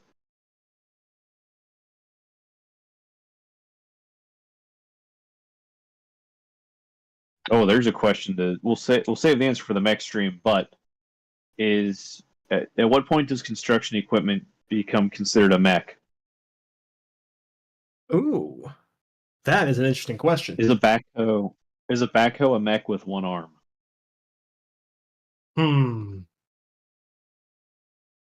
I think it has to have some kind of, like, legs. Yeah, it has Or, threads, if not so- specifically legs, it needs to be, like, a fully enclosed, like, kind of system. Because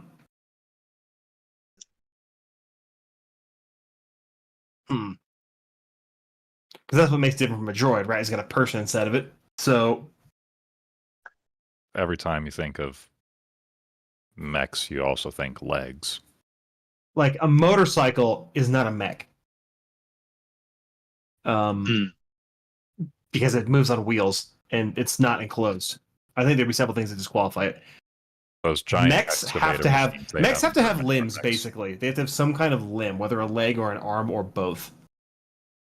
And that would make an excavator. An excavator is probably the closest you get, but I wouldn't call it a mech because it's not. It's a treaded construction vehicle. It can't, like, perform tasks like a human would, but big. You know, it can scoop. It does good scoop. Is it the treads or is it the lack of humanoid style arms? I think it's more the humanoid thing. Like, because Humanoid, you yeah. can clearly have a mech where you took the legs off and stuck. There you go. And you stuck treads on it. And it can still be a mech and not a tank. Right? Okay. So if it had a more recognizable like head-like cockpit, or if the arm was attached more like a human arm. Or if it is like a human style arm, yeah. We will have to define our terms, I think, for the mech episode. We can just derail it into a whole discussion about whether construction equipment counts as mech. You know, it's a fun lore point, but in Mech Warrior, Battletech, battle mechs are actually descended from construction equipment. It was originally construction robots, and they were eventually adapted and modified into the battle mech. Exceed is the same way, hence why all the mechs Yep. were originally built by Seed Corporation. Yeah, they're all those construction mechs. I think there's one with a dude like... Did they start the first book by stealing construction mechs? Is that what they're using? It predates the first book, but yeah, the construction mechs, the agricultural mechs, got turned into weapons platforms. Yeah. Pat Labor has construction mechs. It Oh, does. Pat Labor has construction mechs. I'll have to remember that for the mech stream.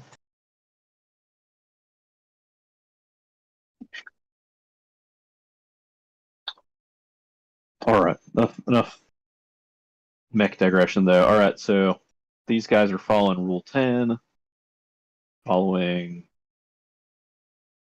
really 1, 2, 3, 4, 9, 10, 11, 13.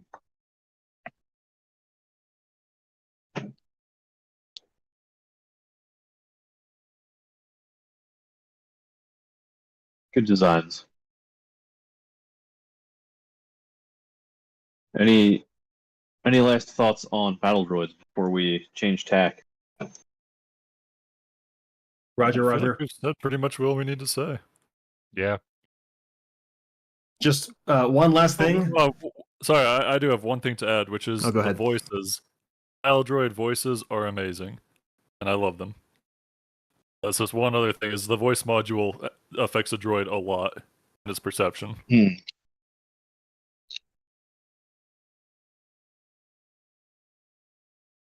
Did they ever do an episode, like from a non-combatant point of view, like do like a horror episode of just like some normal people versus like a single B1 battle droid? Not quite. I mean, A good concept. funnily enough, The Mandalorian is probably the closest you're going to get to that, where it basically showed off how utterly unkillable B2s are if you're not a Jedi. Hmm. And even the B1s are shown to be very intimidating. Because the Dark Trooper is essentially a B2, but even more so. The Dark Trooper is like a B4.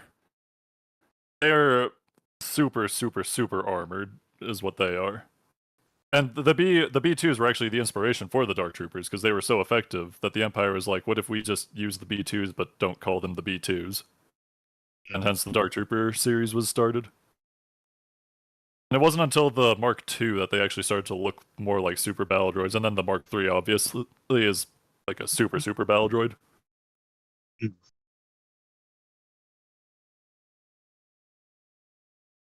Oh, and Republic Commando, right. actually, if we want to talk about a video game, Republic Commando, super battle droids are very threatening in that game.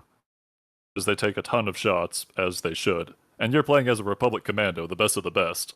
So to be a normal clone trooper up against these things is horrifying. Hmm.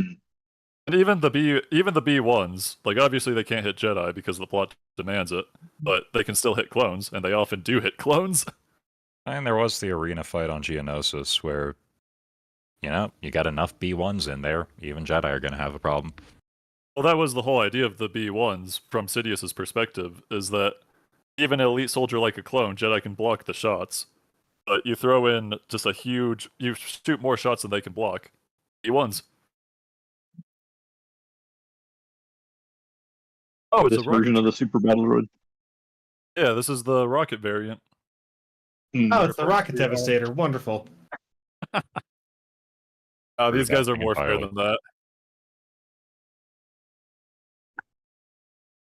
Rocket Devastators, that is. Yeah, instead of firing a volley of 1 billion stupid rockets, they have one anti-vehicle rocket that they fire at a pretty slow rate, but it is way more devastating. And they actually have a little mini cannon inside that one, so they can still fire a normal blaster. They're not just a rocket. Oh, nice. It reminds me of Samus's arm cannon, switching between blaster mode and missile mode. Pretty much. It's just the little guns kind of like strapped to the top, like sticking out. Because like you see how the B2 has those 2 blasters? It's basically just one of those blasters instead of both of them. Hmm. To make up for the fact that it gets an anti-tank rocket as an arm. Nice.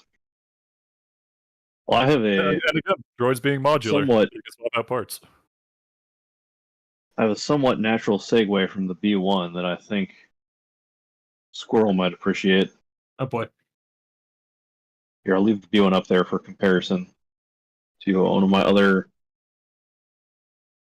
fun little robot guys here. Is this the part where we just start comparing Armored Core designs? No, this is the part where we Hey, get to my buddy, the Magic the Gathering. mirrors. I love these little fellas. They suck, but like they can be good sometimes. They're so I love how there's like a basic mirror profile, right? Rule 10, distinctive silhouette, and then Oh, they boy. just have so much variation within that basic design concept. I saved a bunch of these, so we'll be looking at them. They're fun little guys. So like, I don't even know which one to call. I guess the most basic mirror would be like one of the token ones. That's what I think of usually is like What are these things from? they're Mirrodin. This is a they're from Mirrodin. So these are all like, I'm not super up on the original Mirrodin lore, but basically there's like a wizard Memnarch who turned himself into like an android spider, and these guys were all like his little minions, right? It's like the Mirrodin's like the artifact plane, so like there's a lot more artifact and robot looking things on it than some of the other planes. This was the plane that brought us the got it. unholy abomination that is the Stoneforge Mystic and the swords. And this, yeah, because artifacts are colorless, they can go in any deck. And they printed a lot of powerful artifacts in Mirrodin, which caused problems because there was now no reason for whatever other color you wanted to run not to run like a powerful artifact suite as well. That is an entire like multi-hour side tangent.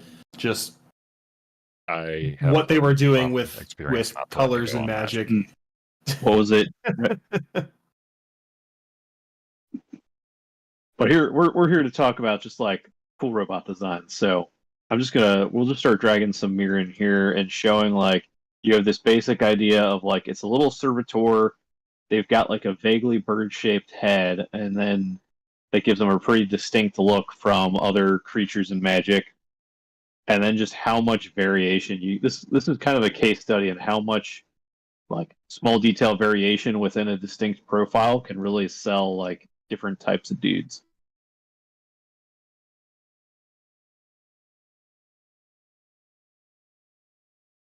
The squirrels, I drag things in here, or anyone really, just feel free to comment.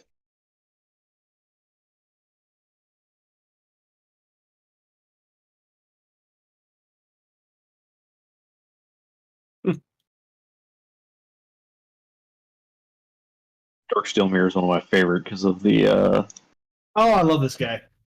all the swirling designs on him. You give him like what is it? Skull. It's not the Skull Basher. This is one artifact. It's like +4/+4. Batterskull. Batterskull. Yeah, it comes with the germ. This Throw guy. this guy in with it. Yeah, that's what I'm thinking. This is one of the favorite. This version of the card is one of the favorite ones I have in my cube.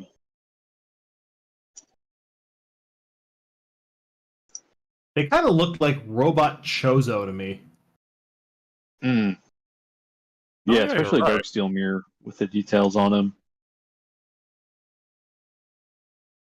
And what's neat about them mostly sticking to the generally small design is that they can then break from that design, kind of like with the B2, when they really need to like make something different. So like,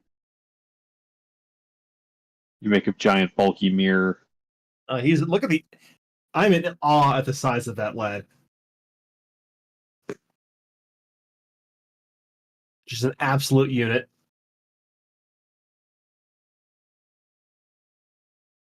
Or this guy here, where you can see the itty bitty normal sized mirror right here. Oh, he's inside of him. Yeah. Like they've added more detail, bulked them up, but like you still have that head shape, and with the circles there, like it's still you still look at that card and you're like it's a mirror. It makes you wonder what the life cycle of a mirror is. According to this card, it's basically continuous. Like he just dies, makes another one. That guy will probably grow up, die, make another one. And if you get enough of these guys, which I don't think they ever did this with the Battle Droid, but Did they do like an Exodia and they like go together? in a way. Oh yeah, kind of. Oh no, that's just Legion from Castlevania. It's like we're all made of metal, so we'll just Katamari Damacy ourselves together and just roll over anything. Then when we need to like actually like disembark, we just disaggregate the sphere. It's All like for so goofy, one. but still kind of menacing. I love how the artist put like little like tiger stripes on them too. Oh yeah, they got some texture. I mean, if I saw that rolling at me and I saw that it cost 7 mana, I'd be like, uh-oh.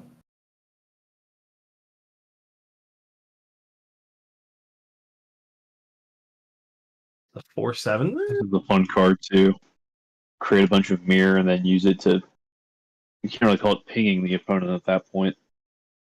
Just roll over them. It's a crime that this thing doesn't have trample. No, but it has better than trample, kind of. It gets +X/+O and deals damage equal to X, like straight up. Oh wow, you're right. It is. It's actually just a ping. I didn't read the last part. I'm curious what the Oracle text for that is now, like if that is each opponent or target opponent. Deals X damage to the player or planeswalker it's attacking. So that also bypasses any protection from targeting that player has. Oh yeah. Deals X. The updated text is deals X damage to the player or planeswalker it's attacking. Huh. They can do that, and then when Phyrexia gets involved, they can also use the design to make evil-looking mirror. The Dark Mirror.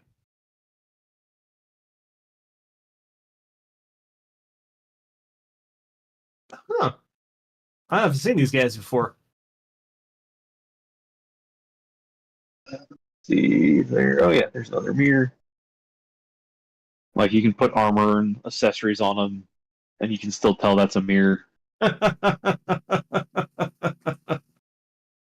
like that guy. Mm. Little Don Quixote. Just got a little visor, enough accessories to show he's a knight, and he still just has the big old bird beak.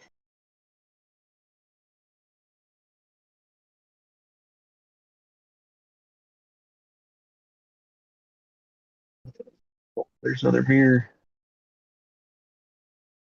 Here you can change up the colors, add some variety.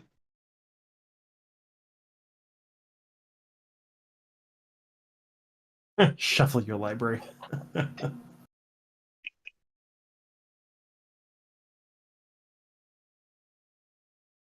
I bake a. Oh man, you'd probably get kicked out of Turner for this. Make an infinite mana combo and like an infinite untap combo, and you just time out every game by shuffling your library over and over and over. You shuffle. I think they've eroded that though. I think if something would go on infinitely, you have to actually say like an arbitrary number, and Yep. so, and whenever that is, it's just you just sort of skip to that. Otherwise, yeah, you'd be shuffling until the game timed out. I gotta keep shuffling. Sorry. Oh, yep. Untap him. Tap him again. So I bet you there's a card that's like when you shuffle your library, untap target creature or something like that. I'm sure there's something like that. This game's been around for 30 years, so I don't keep up with the new stuff, so I don't know what other monstrosities they've unleashed. But yeah.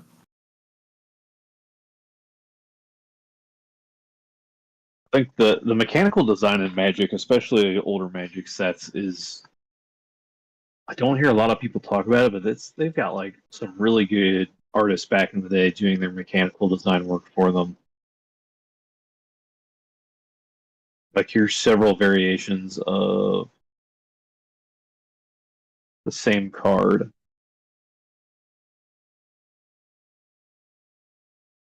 Martel. Actually, it's the same. So this is the same artist doing two different versions of the same card. Ooh, spooky. I especially love like any classic Phyrexian stuff because they're like you can tell this is the evil robot, but they're not, he's not just going straight for like, oh, I'll make it like black and drippy and like excessively spiky. There's restraint to the detail, and you have a really big, like, distinct shape for the overall thing that he then just goes in and fills in like all the texture and gribbly bits on.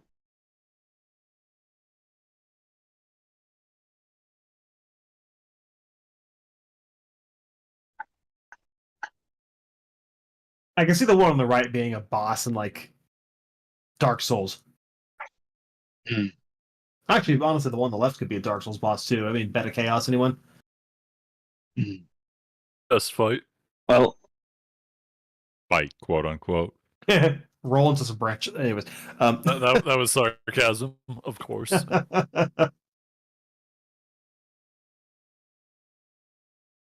I like about the one on the right, actually, both of these show this point, but the one on the left, especially, is he doesn't actually have eyeballs, but the way he did the circular patterning on this sphere that's at the center here and resembles a head makes it look like he has eyes, even though he doesn't. Whereas the patterning on the sphere on the right side here, there's no eyes, but the way he's textured it, it almost looks like a massive brain in a jar.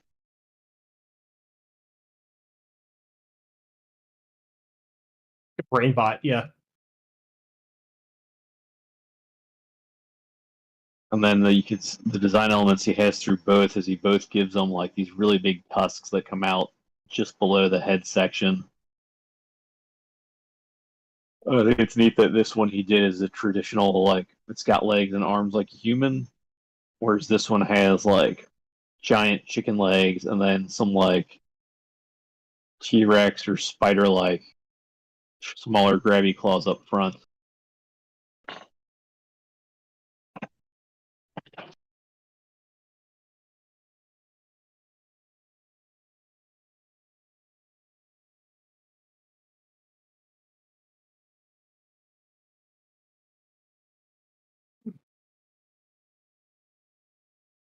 Got some other same thing with two different versions of Phyrexian Hulk here.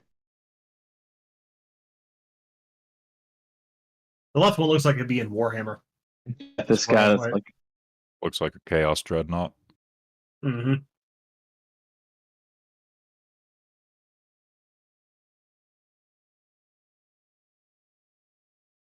actually these both look very 40K like. The one on the left looks more like an evil Imperial Knight. And the one on the right more dreadnought looking.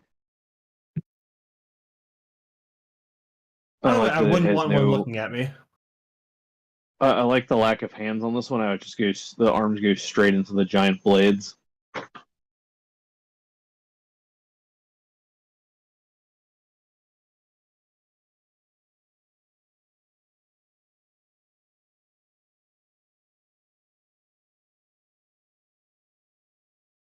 So I think it's interesting to see like these are both do a good job of being a scary looking robot.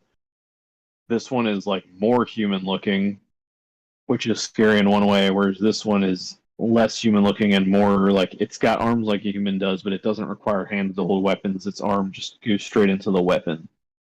And the head's like totally inhuman. It's just the big scissor bot. Yeah. Chop chop he goes.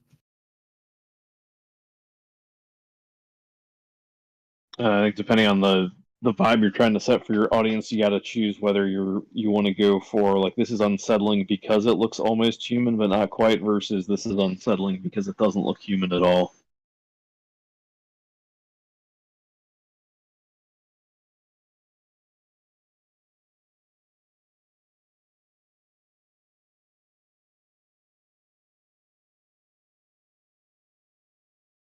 We add that to our list here.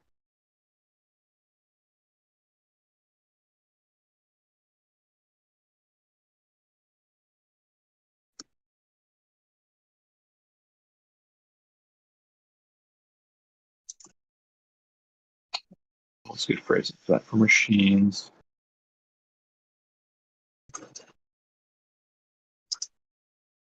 Design on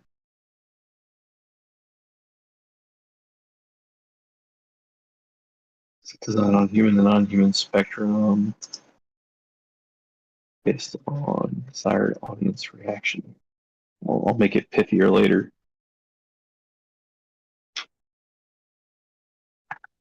The fun word, pithy. Put on my pithy helmet.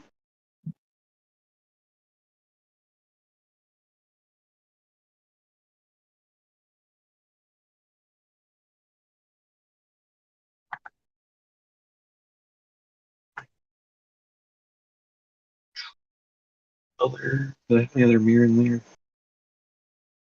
Oh, no, so that about wraps it up for mirror. That slash the magic artifacts I grabbed. But especially with like the Phyrexian Colossus here, I really like how they use the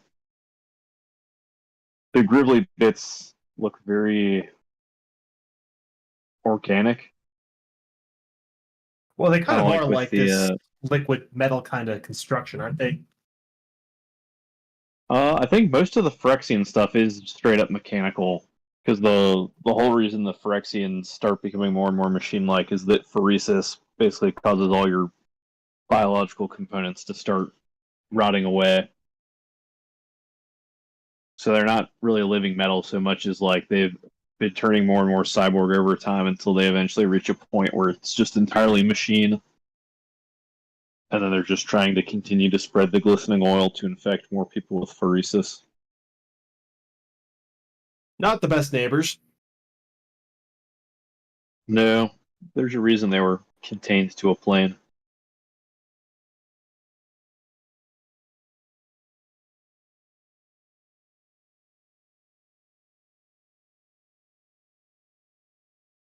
And it's also nice that it's not. It's almost like organic looking colors, so they're not going for just everything as like a light, like some variant of like light to dark gray and metallic. And it also doesn't look like something metal that received a paint job. You don't often see droids that are very colorful, do you? They're usually kind of some kind of drab, dull color. Hmm.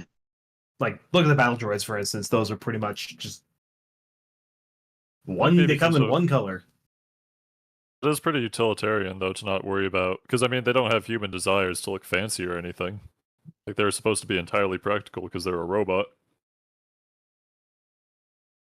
Perhaps the same reason we don't color our hammers. Well, some people do, but, you know.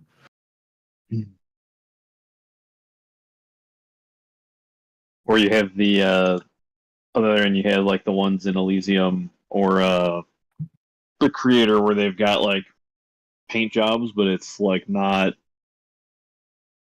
It's like the same way construction machinery is painted, so you know what brand it is.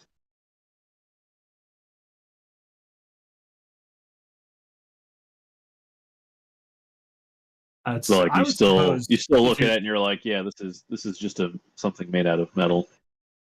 Well, if they're like supposed to be primarily interacting with non-bots, you know, you design them in such a way that you get a certain effect if somebody would look at it. So again, maybe that's why the Neimoidians made them look like skeletons to make them look spooky. Do you guys want to see some colorful robots? I mean, sure. Sure. I mean, I've got Right, like my armored cores, but we won't be looking at that till next time. Here's the robots as originally portrayed. I'll show you how they updated them as the costuming and effects changed. Praise the sun! So this is on the left here we have Android Keykider and his nemesis on the right here, Android Hawkider, which are basically just puns because Kikai means machine and Hakai means destruction. So when you pronounce the ders like a da, it then just sounds like Kaida. I am a machine. Kaida. I am destruction. The Japanese do like their puns. He does have his Destructoid pose down. I gotta give him that. This was perfect because I could paste it right over the Vitruvian Man in the thumbnail. Yeah, right. So Shotaro Ishinomori created the TV series and comic book for these guys. That's the same guy that created the Kamen Rider series. I could tell. So Hokkaider's a robot that he builds to protect his family. Has a conscious circuit, whereas Hokkaider lacks a conscious circuit and is basically like Dr. Wily put his brain in a robot. I was gonna ask, was this an inspiration for Mega Man? I think so. Like that just seems. He even looks kind of Mega Man-ish. Or I mean, maybe you it's got around. right. Yeah, I mean, shoot, you even have a rival that's got black and yellow coloration. Yeah, Zero. It's funny you say that because I've been listening to the Proto Men lately. Mm. The Mega Men. So at the time, this was the costuming they had, and then there were a couple different versions. So then the reboot movie, which I just watched last night, came out in 2021, I think. And that one was trying to stick close to the original designs, but with updated costuming. So that's how Kikaider came out. Now with a proper metal-looking body. And for Hokkaider, they still kept his silly little grin.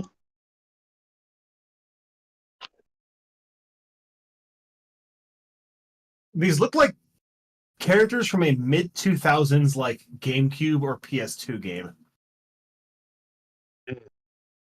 Maybe it's the rendering. Which elements make you say that? Yeah, I think They're just very smooth, and there's like this weird shine to them. That looks like mid-2000s video game renders. in film they're practical costumes. I think these might be.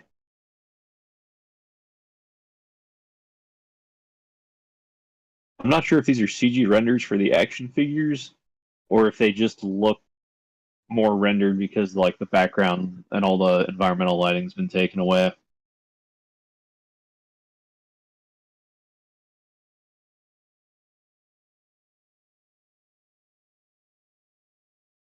That was in 2021. Now, prior to that, in the 90s, they were trying to reboot Kikaider, but the Hokkaider character was more popular, so they ended up basically doing a movie about him instead. And here's how they updated the design in the 90s.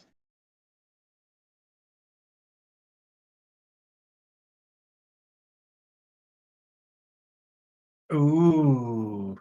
Now he just looks like an alien.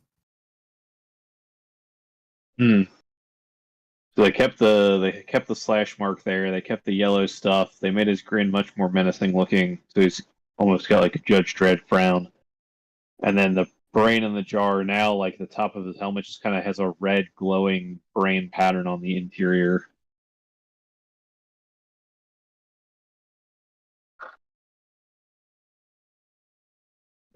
Actually, this was the movie I mentioned a stream or two ago, where the minions explode into feathers when he kills them. Oh, is that this show? Yeah, that was this movie here. Hokkaider.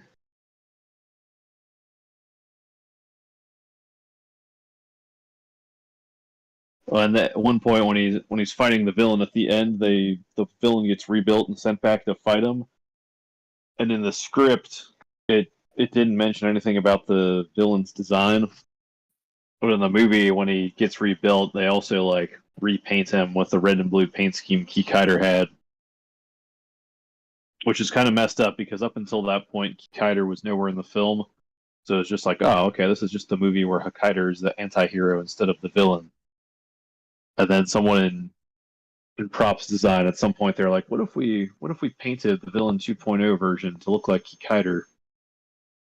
And I was like, some there's a lot of sad Hawaiian children watching this movie right now. Wait, Is this- Hawaiian? What? Yeah, so You Kikaider lost me. didn't really take off. Kikaider didn't really take off in the States, but it became super popular on Hawaiian television. Oh, So it's basically like it's well known. Well, I don't know. It's well known in Japan. It's known in Japan where it came out, and then it's well known in Hawaii where it was really popular outside of Japan in a way that didn't catch on in the rest of the states. I mean, this is like pre-internet times, right?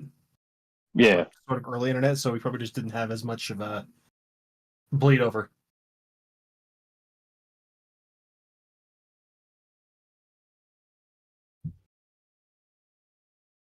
yeah. Here's his brains.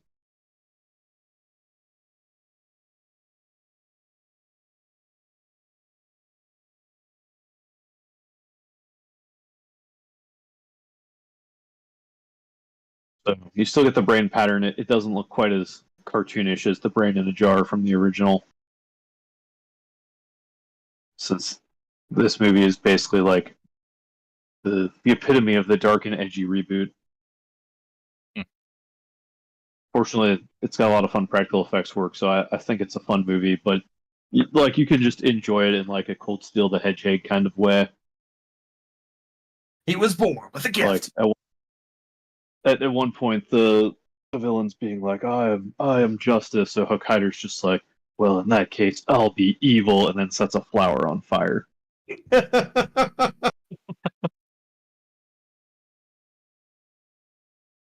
It's like, I can okay, always I need appreciate to- that kind of thing. I need to stop taking this movie so seriously and just enjoy the edginess and all the cool suits and effects work. Guy rides around on a motorcycle with a shotgun that basically shoots missiles. Life goals.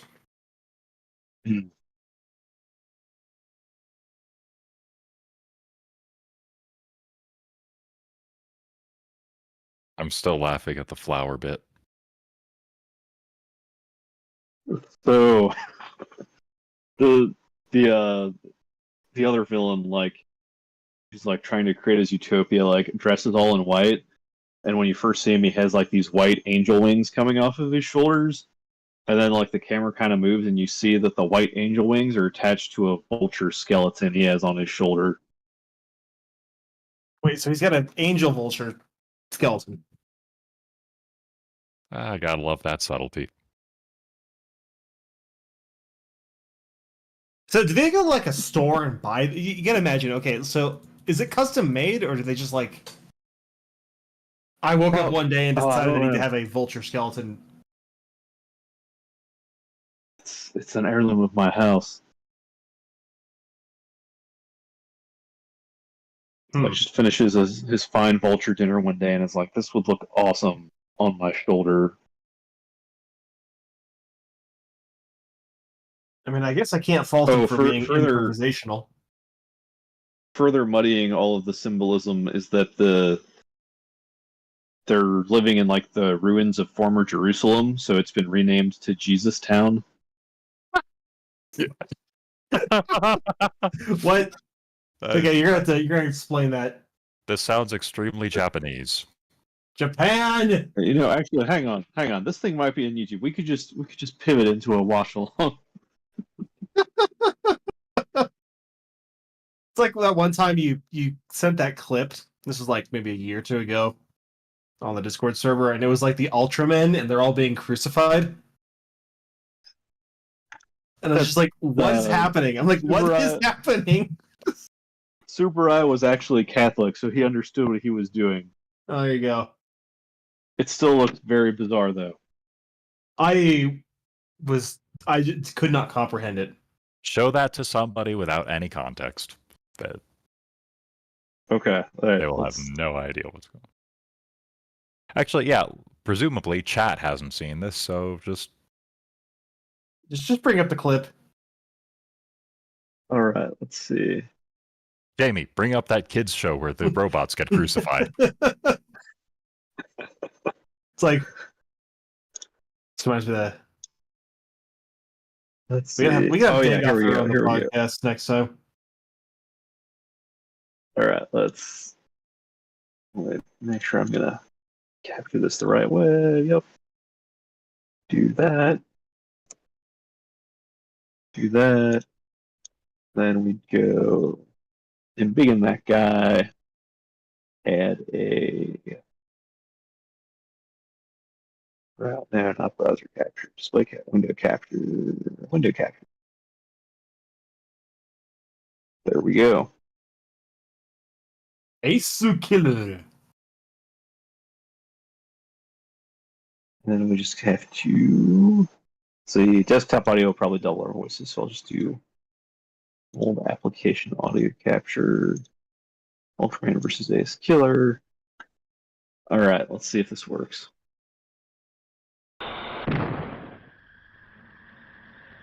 Are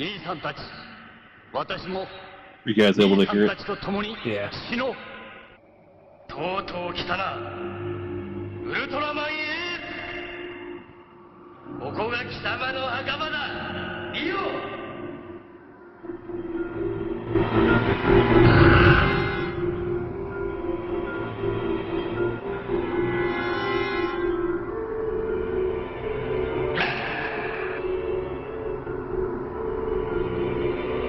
His brother's trapped in your trapped.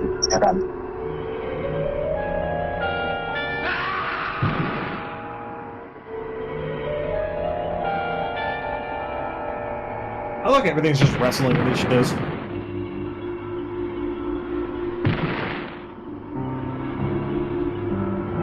I wonder how many takes you can do before you have to like let the stunt guys cool off. Ultra Beam.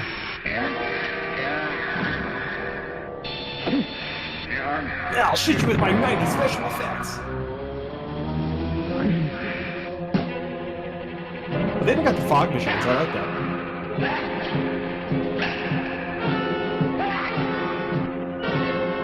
They put a lot of work on some of the sets on these things. A lot of the suits as well, especially when they started figuring out how to incorporate flame-throwing devices. Actually, a lot of Ace's show has fire-breathing monsters because they figured out how to bring up the suits. 4つの光がウルトラマンエースに放射されたのだその光とは Now his brothers are helping him with the power of the space これ cube. こそドフィーウルトラマンウルトラセブンウルト He ラ has マ the ンに power of God て and 4人の anime. 兄弟た His ちがエースに与えた最後の切り札スペース Q だ Just turn into oh, and he just explodes. Yep, right. Yeah. For kids. Columbo, surprise Columbo appearance.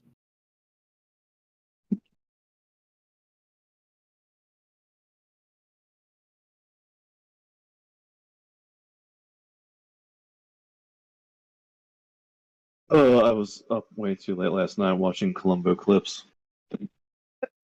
I went through that phase like a year ago. I understand. Ooh,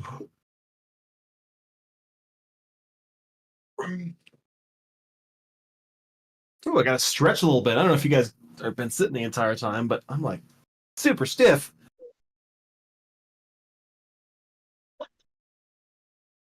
Yeah, I should stretch.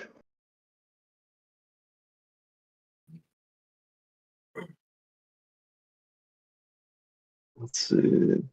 Oh, okay, here we go. Here's the 私は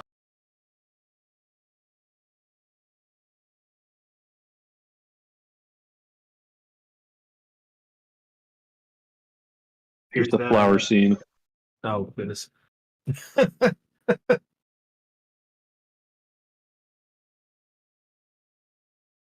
Will I be able to cut myself on the edge? Quite possibly. Let's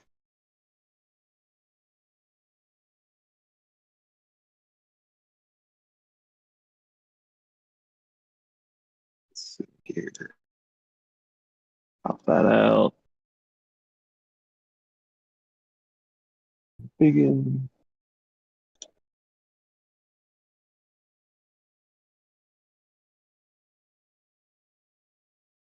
Uh-oh. Where'd my window capture go?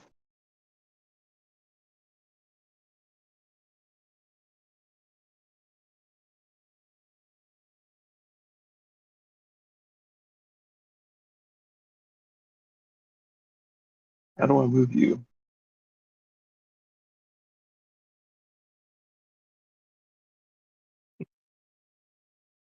Oh no, I've lost my window capture. Well, sorry, I guess stream's over. We've lost. Just create another one. But add existing. We've got window capture 2. Should be. Someday I'll understand OBS all the way. There we go.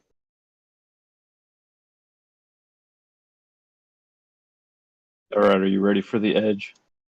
All right, hit me. Hit me with the edge.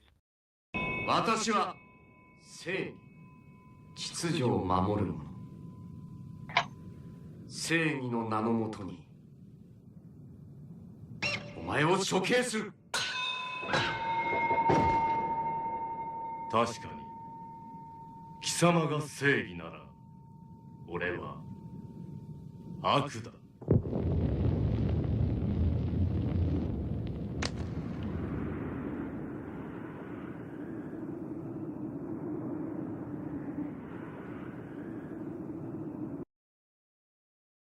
So he just has hand flamethrowers.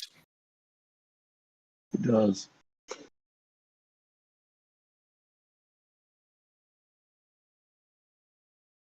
Oh, and as they do battle in the pristine white room, it reveals the bloody interior propping up the utopia.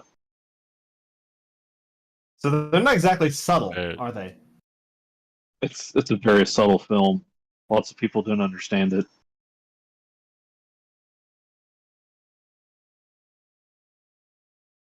Subtle as a 10-pound sledgehammer.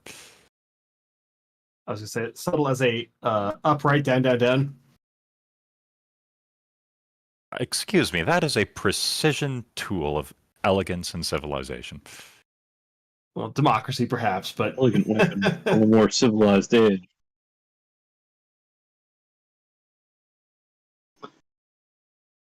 Ugh.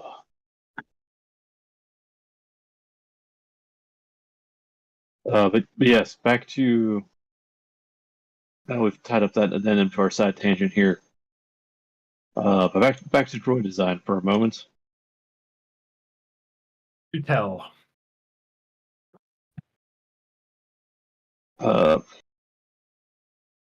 Right, so colorful droids. That Mega Man went on to do that very well, I think.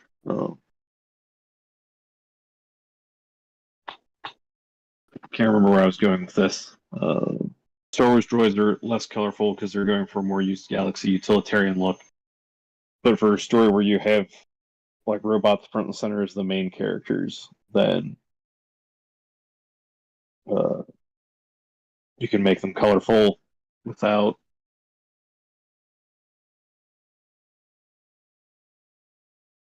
Sorry, I've completely derailed my own train of thought. Happens. There's a way to make the robots colorful without them looking like a industrial machine that just had a coat of paint slapped on it. So in this case, they're using the number of colors they use and the like patterning of the colors to basically create like a costume for the character, even if the character's not wearing clothing.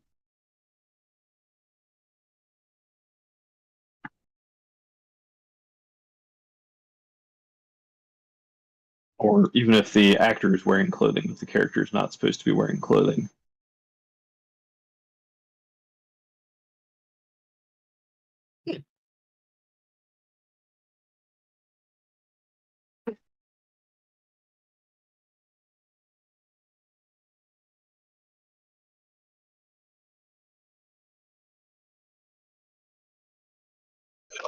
Add something here.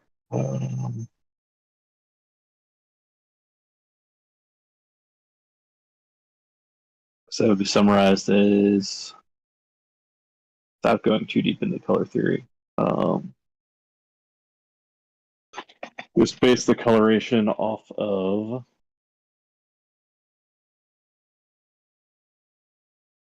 role within the story.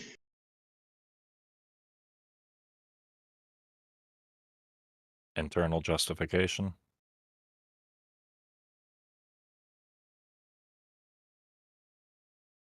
Here we are, tying color schemes to story justification adds verisimilitude. There you go. Like with the ninth ray, if you have something that's cool and your explanation is cool, it'll sell it to the audience better.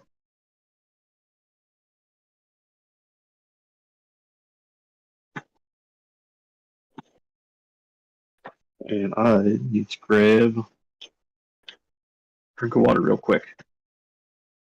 I'll be right back. Yeah, those are Pokemon. Those aren't droids. They are, in fact, droids. They're paradox Pokemon. They're from the future.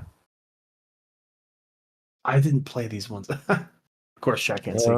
But They'll never know.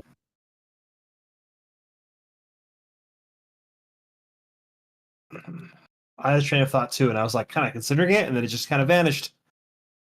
I feel like I'm kind of getting tired. Yeah. Starting to run out of brain juice, which is an important thing.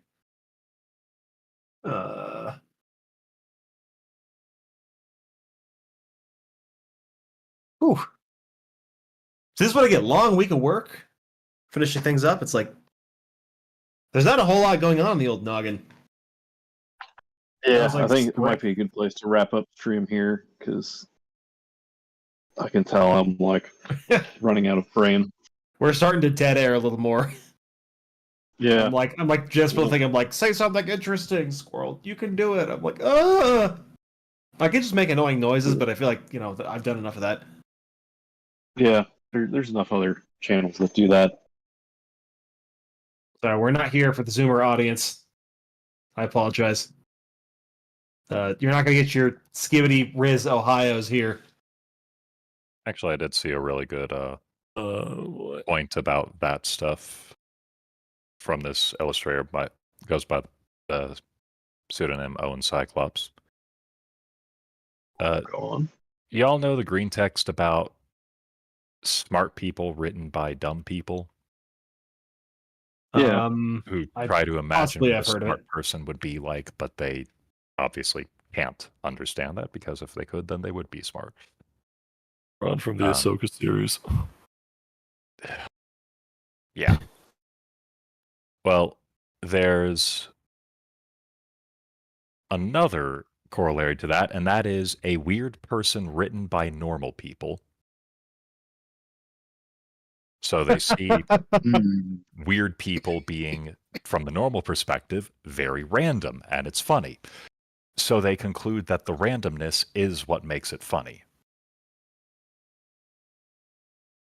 Which, not.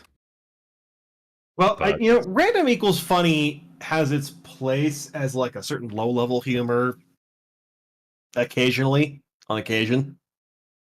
But yeah, it definitely does kind of become like loud react channels, Yeah, or early It's 2000s like the humor. that's like rule 5 right here.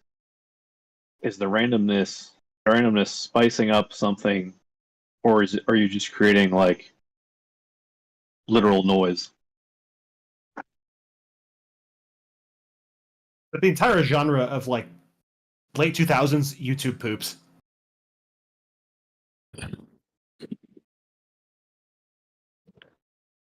That was something I actually missed out on. Fortunately, I guess. So you missed that on Dinner Blaster? I'm judging by the silence that yes, you did. That was my closing thoughts. Apropos of nothing at all, but What I would love to dive deeper into that more sometime when I'm more fresh.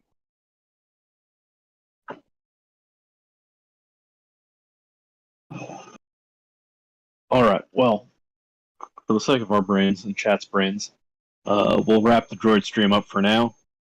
Thank you, everybody that stopped by. Thank you to all of the panelists we had here today.